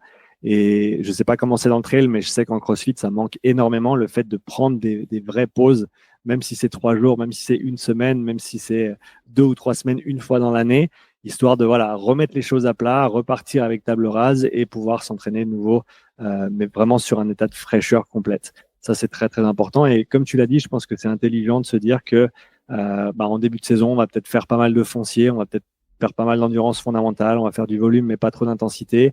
Mais quand même garder une petite séance de VO2 max de temps en temps, hein, pour maintenir cette qualité, voire la développer un petit peu. Je pense qu'en termes de longueur de cycle de VO2 max, au-delà de 2 mois focalisé sur cette qualité, ça commence à devenir long, parce que c'est quand même des entraînements qui sont contraignants, c'est demandant comme entraînement. Voilà, on ne peut pas nécessairement faire ça toute l'année. Donc je pense que 2 mois, c'est bien. 3 mois, on commence à atteindre la limite. Peut-être ça vaut la peine de cycler et de faire un peu plus court, mais de répéter cette variation basse intensité, haute intensité une deuxième fois. Après, encore une fois, ça dépend du temps que tu as avant ta compétition. Mais de manière générale, pour les trailers qui font du long, je pense que de la VO2 max en début de saison, c'est une bonne idée pour, on va dire, maximiser ce plafond. Et ensuite, on va venir ramener les étages au plus proche de ce plafond, comme on a dit, c'est cette fraction de VO2 max, avec des entraînements un petit peu plus extensifs de style tempo et de style seuil, qui vont aussi être plus spécifiques à la discipline. C'est très clair. Laurent, tu veux réagir? Ouais, du coup, je me dis que je suis tout bon, puisque je suis mon propre cobaye, et que je me suis fait, donc octobre-novembre, club d'athlétisme, avec des gens que j'ai appelés mes colibris, parce que ils ont des VO2 max abominables par rapport à la mienne, et puis pour eux, plus de 3000, c'est un ultra. Et ensuite, là, je suis tombé dans une période où je me suis inspiré de David Jecker, en faisant des séries de 1000 assez importantes, mais sur des allures beaucoup plus faibles, pour essayer de travailler un petit peu cette tenue à VO2 max.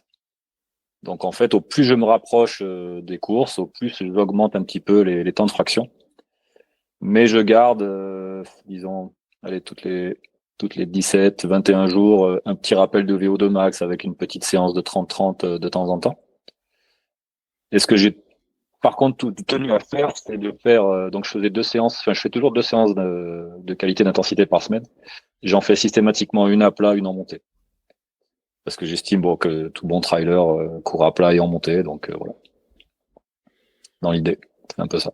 Je pense que c'est une bonne idée et j'irais même jusqu'à dire que peut-être l'année prochaine, à titre exploratoire, pendant un mois ou deux, fais uniquement du plat et ensuite va voir comment ça se passe sur la montée. Ah ben moi je l'ai fait là, je viens de le faire Ok.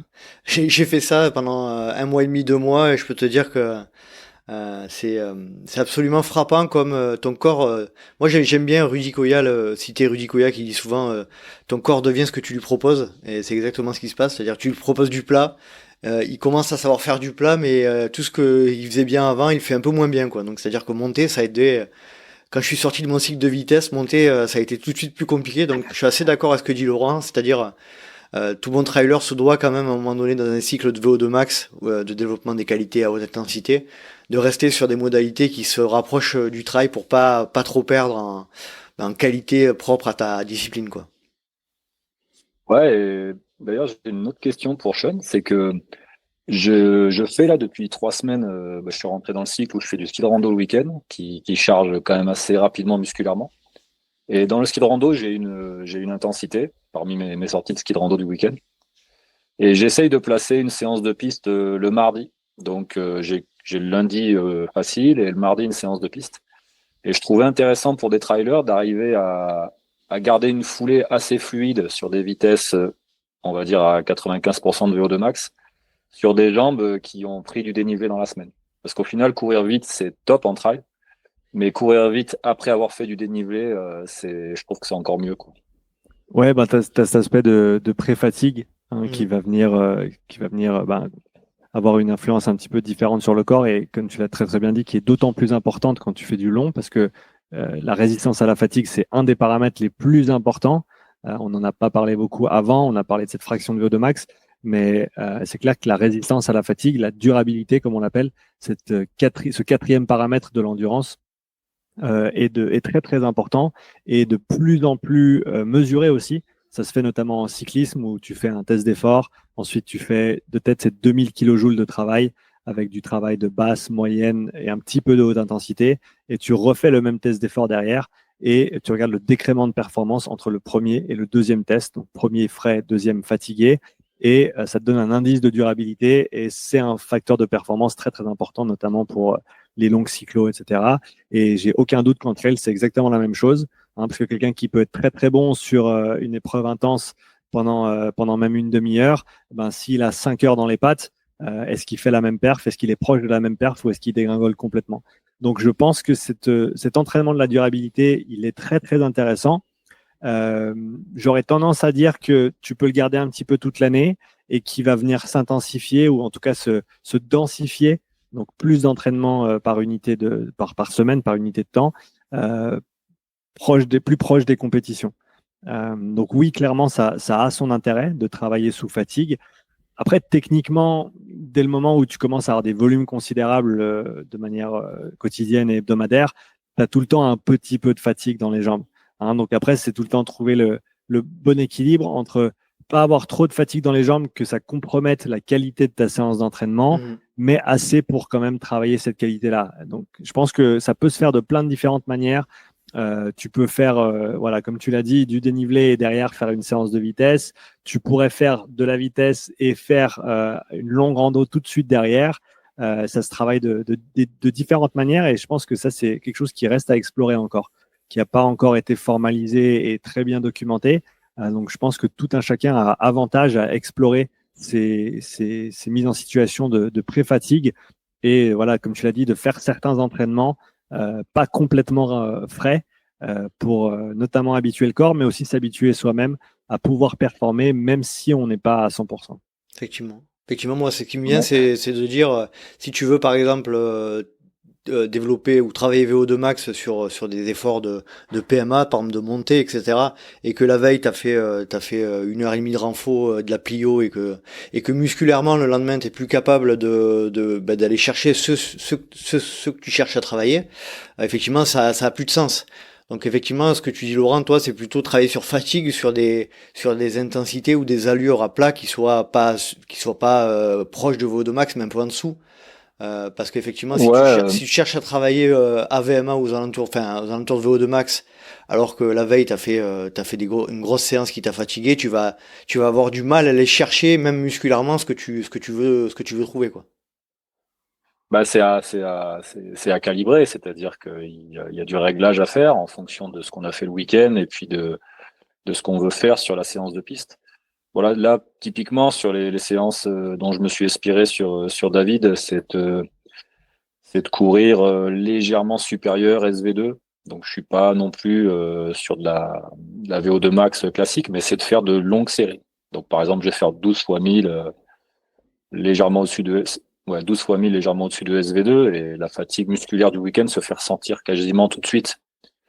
Et c'est pas forcément de dire que je veux apprendre à courir à 20 à l'heure, c'est simplement de dire je veux vraiment travailler ce phénomène de durabilité, de savoir, ben, au bout de 5 heures de course, qu'est-ce que ça va être ma VO2 max, Mhm. qu'est-ce que ça va être mon SV2, qu'est-ce que ça va être mon SV1, quoi.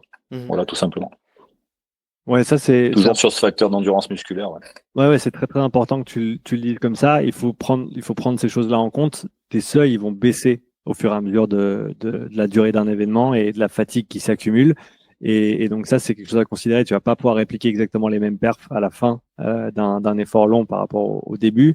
De ce que j'ai pu voir, cet entraînement de durabilité, il se fait assez souvent, mais plutôt aux allures type tempo et seuil où tu as soit un entraînement intensif et derrière tu fais de l'extensif pour prolonger la séance et développer cette durabilité, ou alors tu fais du tranquille d'abord et tu finis ta longue séance par de l'intensité et on a donc cette pré-fatigue. Après, le jour suivant, ça se fait aussi.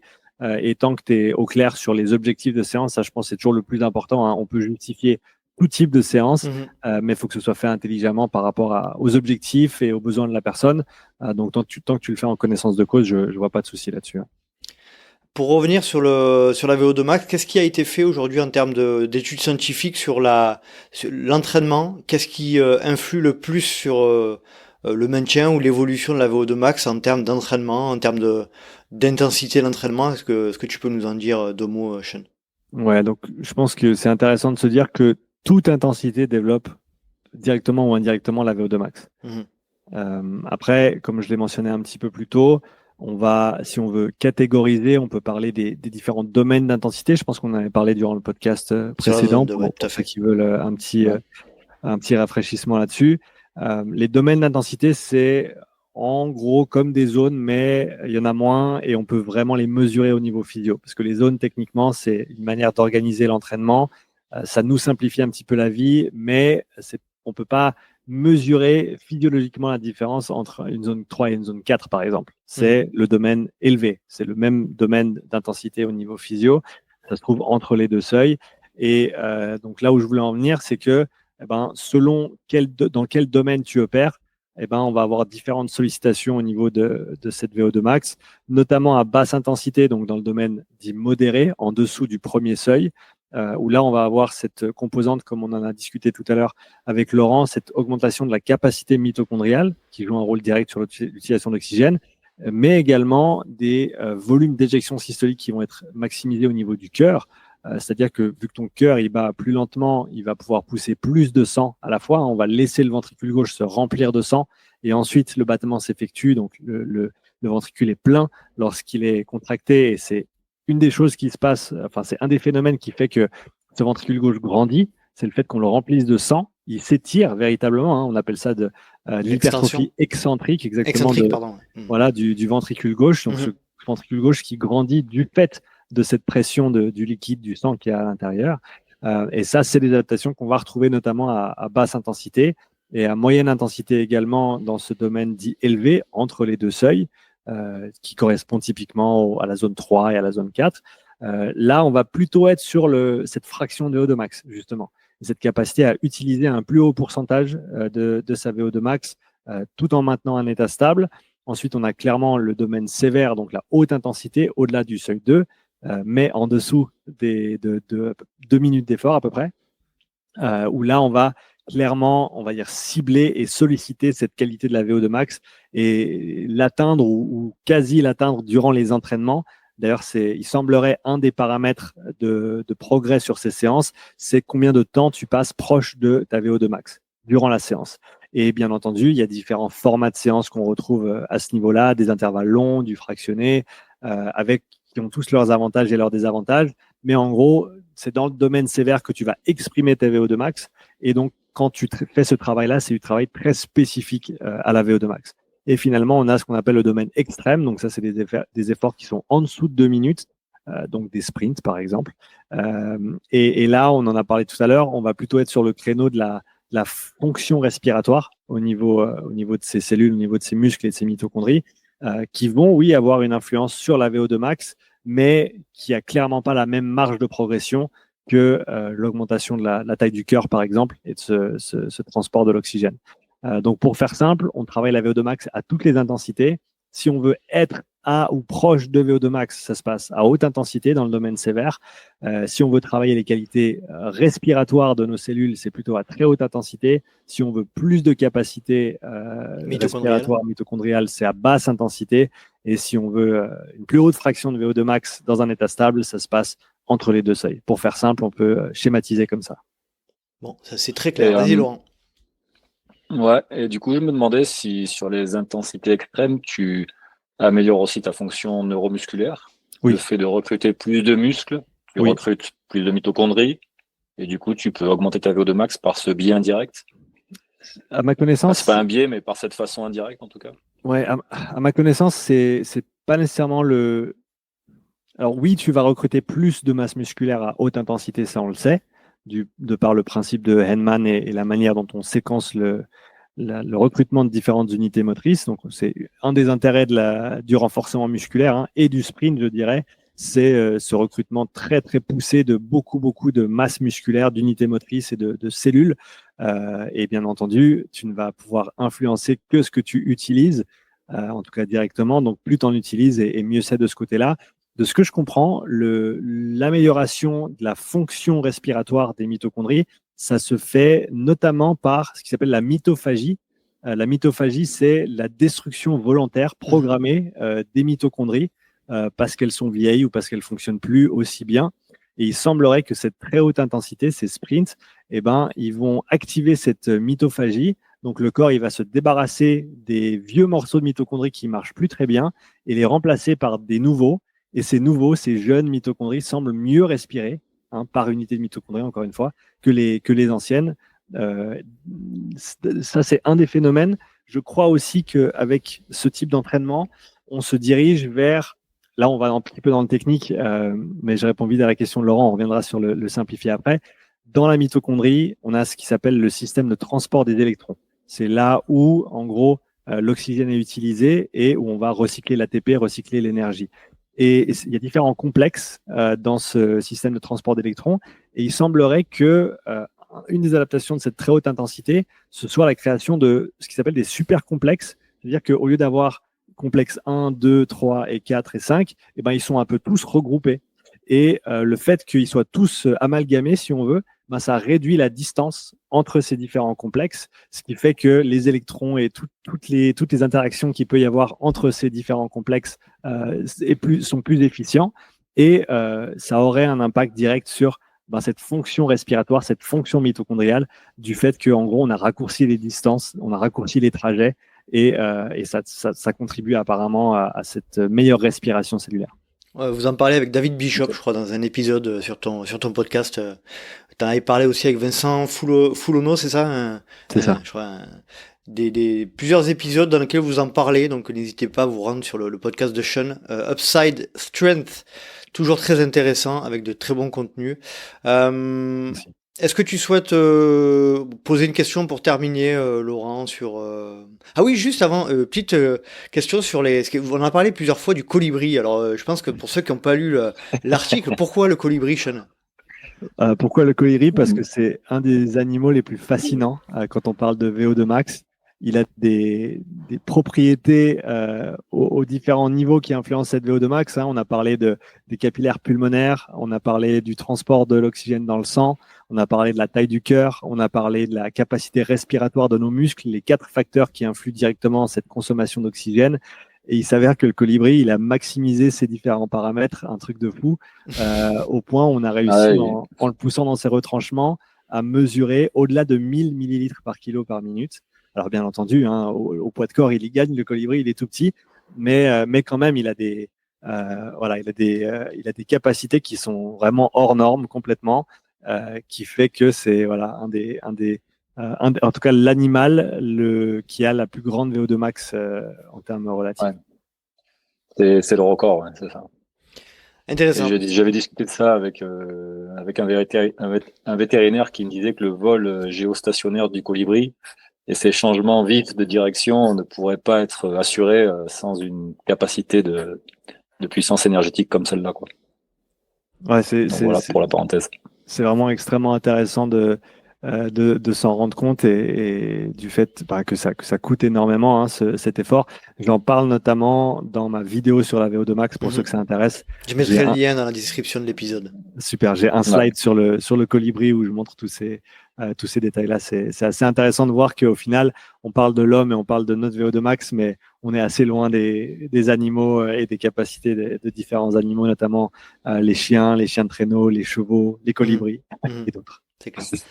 Est-ce qu'on peut terminer, si tu veux bien, par la VO2 max en la mettant en relation avec l'environnement, la chaleur et l'altitude notamment? C'est quoi? Quels sont les liens qu'on peut faire, les particularités qu'on peut faire entre la VO2 max et ces conditions? Donc la VO2 max, elle va être influencée de manière assez drastique par l'altitude, étant donné que plus on monte en altitude et par volume d'air, donc par exemple par litre d'air ou par mètre carré d'air, on a de moins en moins d'oxygène disponible. Et ce dont il faut se rendre compte, c'est que au final, le trajet de l'oxygène depuis l'extérieur, depuis notre environnement, depuis l'air ambiant vers nos cellules, ce n'est qu'une histoire de gradient. Et quand je dis gradient, ça veut dire un différentiel de pression. C'est-à-dire qu'il y a une plus grande pression à l'extérieur et une plus petite pression à l'intérieur. Et donc, la molécule va vouloir bouger vers l'intérieur pour rétablir cet équilibre. Et au final, le transport de l'oxygène et la VO2, c'est qu'une cascade en fait.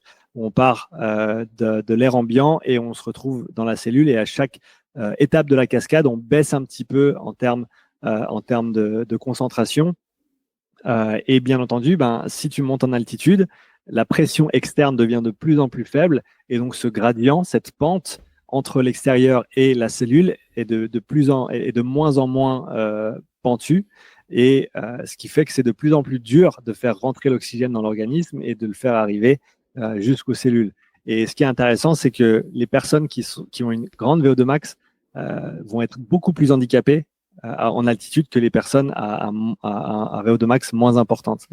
Notamment au sommet de l'Everest, tout le monde est égal, tout le monde a la même VO2 max. Elle n'est pas très très haute, c'est de l'ordre de 17 ou 20 litres par kilo par minute. Autant pour quelqu'un qui avait 80 de VO2 max au niveau de la mer que quelqu'un qui en avait 40. Donc le décrément est plus important pour quelqu'un qui a une haute VO2 max. Voilà, il y a d'autres paramètres qu'on peut optimiser en s'entraînant en altitude, notamment pour ceux qui font de l'alpinisme ou du ski de rando, etc. Donc on peut s'optimiser sur d'autres paramètres, mais il faut savoir que d'avoir une grande VO2 max au niveau de la mer, ça ne va pas nécessairement te rendre la vie beaucoup plus facile une fois que tu montes à des altitudes très très importantes. C'est clair. Et au niveau de la chaleur, est-ce qu'il y a on voit des protocoles liés au travail en chaleur? Est-ce qu'on peut faire un lien entre VO2 max et chaleur ou pas?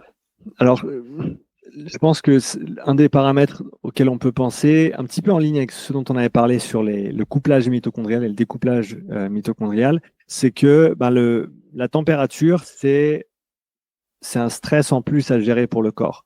C'est-à-dire que notamment quand on est dans un environnement externe qui est chaud, ton corps il va devoir utiliser une proportion plus importante du sang, de la totalité de ton sang, pour en gros dégager cette chaleur interne vers l'extérieur. Parce que le corps chauffe et le corps veut toujours maintenir un état stable, ça on l'a vu plusieurs fois aujourd'hui. Et quand il fait trop chaud, on doit se débarrasser de cette chaleur. Et le meilleur moyen de le faire, c'est d'amener du sang vers la peau et cette chaleur peut sortir via la peau. Mais ça veut aussi dire que tu as moins de sang pour effectuer le travail mécanique. On a vu que le sang, il transporte l'oxygène et d'autres composantes comme le dioxyde de carbone. Et donc, un des intérêts de l'entraînement en chaleur, c'est que via cette exposition au chaud, tu forces ton corps à enlever du sang ou utiliser du sang qui normalement aurait contribué à ta performance et à le mettre au profit de ce dégagement, ce débarrassement de la chaleur. Et ben, ton corps, il est intelligent et ton corps, comme il a dit avant, s'adapte à ce que tu lui imposes. Et si ton corps, il voit qu'il n'a pas assez de sang pour tout faire, parce que d'un côté, tu t'entraînes, de l'autre côté, il y a du chaud, et ben, il va notamment produire plus de plasma. Tu as un volume plasmique qui va être plus important dans le sang. Et c'est un paramètre de performance, hein, ce volume sanguin et cette concentration d'hémoglobine aussi. Donc, en gros, la chaleur te permet l'entraînement dans le chaud, s'il est bien fait, il faut le faire intelligemment, il ne faut pas faire n'importe quoi. Pour ceux qui s'y intéressent, n'allez pas faire des séances de fractionnés dans un sauna, c'est pas comme ça que ça fonctionne. Donc, éduquez-vous. Rémi arrivait à une super formation sur le sujet. Exactement. Pour ceux qui veulent le mettre en application, voilà, suivez le protocole, faites les choses correctement. Mais donc voilà, les adaptations, c'est que on a plus de sang et on peut transporter plus d'oxygène et ça, c'est un effet positif. Donc je dirais que je vois pas de lien direct entre la chaleur et la VO2 max, mais c'est par ce biais-là qu'on a une amélioration de ces performances via la chaleur. Très clair. Et dernière petite question, Sean, on en a parlé un petit peu en off suite à l'épisode qu'on a fait avec Leonardo Pelagocci sur la respiration et notamment le fait de... ça a fait beaucoup de bruit aussi cet épisode, hein, sur la respiration nasale. Qu'est-ce que tu peux nous dire sur le lien que l'on peut faire entre la VO2 max et le fait et la respiration nasale justement? Est-ce que je crois que t'as un regard un peu pas critique, mais voilà, tu fais un pas de côté un peu sur cette question-là. Alors, j'ai rien contre la respiration nasale. Je pense que la respiration nasale, c'est la meilleure manière de respirer au repos et à basse intensité. Dès le moment où on intensifie les choses au-delà de ça, ça commence à devenir compliqué au niveau logistique de respirer par le nez. Je pense pas qu'il y ait un avantage inhérent à respirer par le nez, comme on le disait Laurent en début d'épisode. Si tu respires par une paille, ce qui est à peu près l'équivalent, hein, si tu respires par le nez, tu vas pas être avantagé. Donc, je vois pas d'avantage mécanique à respirer par le nez à haute intensité. Là où on peut techniquement avoir une influence sur la consommation d'oxygène, c'est, et ça c'est indépendamment du fait de respirer par le nez ou pas, c'est via une hypoventilation contrôlée. Ce que je veux dire par hypoventilation, c'est une ventilation, donc une quantité d'air que tu bouges par minute, par unité de temps, qui est plus basse que ce que tu ferais normalement.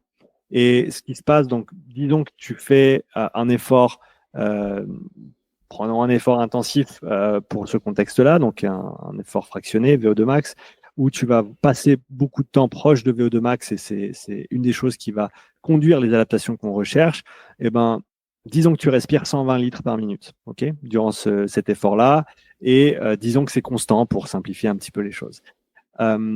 Si maintenant tu te forces à ne respirer que 80 ou 90 litres par minute, ce qui va se passer, c'est que tu vas pas dégager autant de CO2 que ce que tu faisais avant. Hein. Donc, au lieu d'avoir un niveau de CO2, disons, de 40 pour faire simple, eh ben, il va monter à 43, 44, 45. Et ce qui se passe quand le CO2 s'accumule à l'intérieur de l'organisme, c'est que ça va avoir une influence. Là, on part dans le technique, mais je me permets parce que tu m'as posé la question. Je t'en prie. Si tu augmentes ta concentration de CO2 dans le sang, de dioxyde de carbone, via cette hypoventilation volontaire et contrôlée, eh ben, ce qui va se passer au niveau cellulaire, c'est que tu vas changer la courbe de dissociation de l'hémoglobine et de l'oxygène. En gros, pour revenir à notre analogie de l'hémoglobine de tout à l'heure, ça veut dire que si tu hypoventiles et que tu donc accumules plus de CO2 dans le sang, c'est comme si tes taxis, une fois qu'ils arrivaient à l'aéroport, ils n'avaient plus de porte. Donc les gens, ils pouvaient sortir très très facilement et très très rapidement. Et c'est quelque chose que tu peux mesurer, que je me suis déjà amusé à mesurer avec cette charge supérieure en dioxyde de carbone, cette hypercapnie, comme on l'appelle, hein, isocapnie, même niveau de CO2, hypocapnie, niveau de CO2 plus bas que d'habitude, hypercapnie, plus de CO2 que d'habitude. Donc, l'hypercapnie va induire une plus grande utilisation de l'oxygène pour une quantité, dans un état donné. Et ça, j'ai pu le voir avec les MOXIE, qui sont des capteurs que tu poses sur le muscle et qui mesurent l'équilibre entre l'apport et l'utilisation d'oxygène. Donc, ce que je voyais là, quand je faisais cette manipulation d'hypercapnie, c'est que l'équilibre baissait, ou la courbe baissait un petit peu, ce qui veut dire qu'on a plus d'utilisation que ce qu'on avait avant, hein, une meilleure utilisation parce qu'on a ce meilleur transfert de l'oxygène depuis le sang, depuis l'hémoglobine vers les cellules. Donc ça, c'est une chose. Et tu peux le mesurer aussi sur un appareil comme le VO2 Master que j'utilise pour les échanges gazeux et la ventilation. Ce qu'on voit sur cet appareil, c'est la fraction d'oxygène expirée. Hein, on a 21% d'oxygène dans l'air, on l'inspire, on ne va pas tout utiliser, on est très inefficient de ce côté-là. On va en expirer à peu près 17%. Hein, donc, des 21, on n'a que utilisé 4. On en réexpire 17. Et ben, avec cette manipulation d'hypoventilation et cette hypercapnie, on voit plus d'utilisation au niveau du muscle. Et au niveau de cette fraction expirée d'oxygène, on voit des valeurs qui peuvent descendre. Je l'ai déjà fait descendre jusqu'à 14, 13,5 même. C'est-à-dire que de ces 21%, alors qu'on on en prenait que 4%, on peut presque doubler cette quantité d'oxygène qu'on va absorber de ce qu'on respire via cette hypercapnie et cette hypoventilation. Après, c'est un petit peu la question de se dire, je consomme plus d'oxygène, mais à quel prix Parce que cette charge supplémentaire de CO2, elle a un impact sur le corps. Ça va avoir une influence notamment sur l'acidose interne, c'est-à-dire l'état d'équilibre acide-base. Et ce qui est intéressant de se dire, c'est que le système respiratoire, c'est une de ses fonctions, c'est maintenir cet équilibre acide-base via, via le fait qu'on se débarrasse du CO2. Parce que le CO2, via ce qu'on appelle le système tampon du bicarbonate dans le sang, va transformer les ions H+, qui sont une des molécules qui va, entre guillemets, acidifier le corps, et on va pouvoir transformer ça en CO2 et ensuite s'en débarrasser via la respiration pour, encore une fois, équilibrer et normaliser les choses. Donc, pour résumer, avec cette hypercapnie, on peut améliorer notre capacité d'utilisation de l'oxygène, mais avec une charge, avec un dérèglement, si on veut bien, de cet équilibre acide-base. Donc, je pense que tout a un coût, rien n'est gratuit. Donc, on a un avantage à hypoventiler sur un effort constant pour plusieurs raisons. Mais pour revenir à ta question initiale, la respiration par le nez dans ce contexte-là, à mon avis, elle n'a pas d'influence directe. S'il y a une influence, c'est cette hypoventilation, cette hypercapnie qui va le faire. Mais juste faire monter sa VO2 pour faire monter sa VO2, c'est pas nécessairement quelque chose qui va avoir son intérêt sur le long terme. Bon, très clair, très clair. Ça allait dans le technique là. On était parti, on est parti loin. Et du coup, vas-y, Laurent. Non, mais je me dis que tu t'oxygènes mieux. Est-ce que le fait de t'oxygéner mieux te permet de moins produire de H+, et du coup d'en avoir moins à tamponner derrière? Possiblement. Bon, là, on va chercher midi à 14h aussi. Donc... Non, mais possiblement, et ça, c'est des choses qui ont, à ma connaissance en tout cas, pas été investiguées de manière très, très formelle. Mais encore une fois, c'est des choses que tu peux vraiment constater avec ces outils de mesure assez simples sur le terrain pendant les entraînements. Je pense que c'est à investiguer. Je pense que c'est à investiguer. En tout cas, c'est très, très intéressant. Est-ce que ça a changé quelque chose en termes de RPE? Oui, et ça, c'est essentiellement dû, à ma connaissance, à la relation qui existe entre la fréquence respiratoire et ta perception de l'effort. C'est-à-dire que plus tu respires vite et plus ton impression de difficulté va être haute. Simplement parce que le corps ou le cerveau, il a appris à reconnaître le fait que quand tu respires vite, quand tu respires fréquemment, c'est difficile. Donc, on a ce parallèle-là de base. Et donc, une des choses qui est phénoménale avec la respiration, c'est que tu peux la manipuler. Et si tu ralentis ta respiration, invariablement, ton cerveau, il va percevoir que c'est moins dur. Et c'est quelque chose que tu retrouves aussi, que moi je retrouve, parce que c'est un des aspects sur lesquels je travaille avec mes sportifs, mes athlètes, c'est cette respiration et notamment le fait de ralentir sa respiration.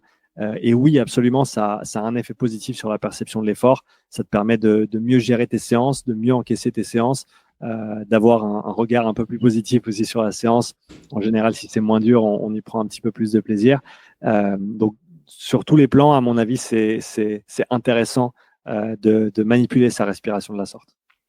Très clair. Mais je vous remercie tous les deux. Est-ce que tu veux conclure, Sean, sur la VO2 max, sur peut-être récapituler ou sortir des grandes lignes ou ce que tu veux pour conclure. Voilà, faut pas l'oublier, mais faut pas non plus miser la maison dessus. On va y aller comme ça. C'est très clair. Merci en tout cas, c'était hyper passionnant comme d'habitude. Sean, merci pour ton temps, merci pour ton partage d'expérience, de connaissances. N'hésitez pas à vous rendre sur tout ce que propose Sean sur Upside Strengths, que ce soit sur YouTube, sur Internet. Je mettrai tous les liens dans le descriptif de l'épisode. C'est un véritable honneur et un véritable plaisir de t'avoir, Sean. Laurent, merci énormément pour ton temps aussi et ton partage aussi d'expérience et de connaissances également. Merci beaucoup. Merci beaucoup. À très bientôt. Ciao Nico. Salut Laurent, merci les gars. À plus tard. Allez, Ciao, bye. ciao. Salut, Bonne merci soirée. à tous les deux. Ciao, ciao. Et voilà, cet épisode est à présent terminé. J'espère que tu as apprécié le contenu, l'échange que nous venons de te proposer sur la VO2 Max. Et je remercie encore une fois Sean Seal et Laurent Bossotto de leur participation au LTP. Si tu souhaites nous rejoindre sur les réseaux sociaux, rendez-vous sur Facebook ou Instagram à Let's Try le podcast. Je suis également présent sur Threads. Tu pourras également, si tu veux, me rejoindre à titre perso sur Facebook, Instagram, LinkedIn, Strava à Nicolas Guilleneuf ou Nico Guilleneuf. Et puis si tu veux aider le LTP, je te laisse aller sur les plateformes Apple Podcast ou Spotify. C'est les deux seules plateformes sur lesquelles il est possible de rater, de noter les podcasts. Donc petite notation avec 5 étoiles, pas moins, ça sert à rien. En plus je le prendrai mal. Ou un petit commentaire si tu as la possibilité de le faire, ça fait toujours plaisir. Et puis également si tu souhaites aider le LTP, n'hésite pas à parler du podcast autour de toi, à ton entourage, pour que ça fasse grandir la communauté. Et puis enfin, si tu souhaites vraiment faire partie des soutiens actifs du LTP, restituer de manière concrète par quelques euros par mois ce que tu penses que peut t'apporter le LTP, eh bien rendez-vous sur patreon.com/Let's Try le podcast. J'espère te retrouver pour un prochain numéro du Let's Try podcast, et d'ici là n'oublie pas, si tu penses que c'est impossible, fais-le pour te prouver que tu avais tort. Et reste avec nous, voici un petit extrait d'un échange qu'on a effectué avec Fred Bousseau sur l'actualité du trail. Bonne écoute. Après avoir monté un team femme qui est aujourd'hui constitué de 11 dames, plus 10 mais 11, il y a une nouvelle qui est rentrée. Et donc, pour l'instant, c'est un team exclusivement français, mais ils sont sans doute passés à côté d'un gros morceau international cet hiver. Le transfert s'est pas fait. Je peux pas en dire plus, malheureusement. Thierry m'a demandé d'être le plus discret et de pas en parler. D'accord. Je resterai là-dessus. Mais en tout cas, ils ont des grosses ambitions à l'échelle internationale. Voilà. Avec sans doute des moyens. Donc, ça pourrait faire parler. Je trouve que c'est assez très judicieux leur stratégie. Je trouve Thierry vraiment. On sent le vieux briscard là, sans être péjoratif, mais on sent le gars qui a tout compris avant les autres. Moi, c'est la sensation que ça me donne. Thomas Cardin, clairement, il a dit je crois que dans un article de Trail Endurance Mag, si je me trompe pas, il a dit qu'effectivement, il se sentait pas assez considéré chez Oka et que il avait eu plus d'échanges en 2 jours chez Equiprun qu'en 6 ans. En 6 ans, il a dit, chez Oka. Ouais, c'est ça. C'est ce qu'il a annoncé. Ouais.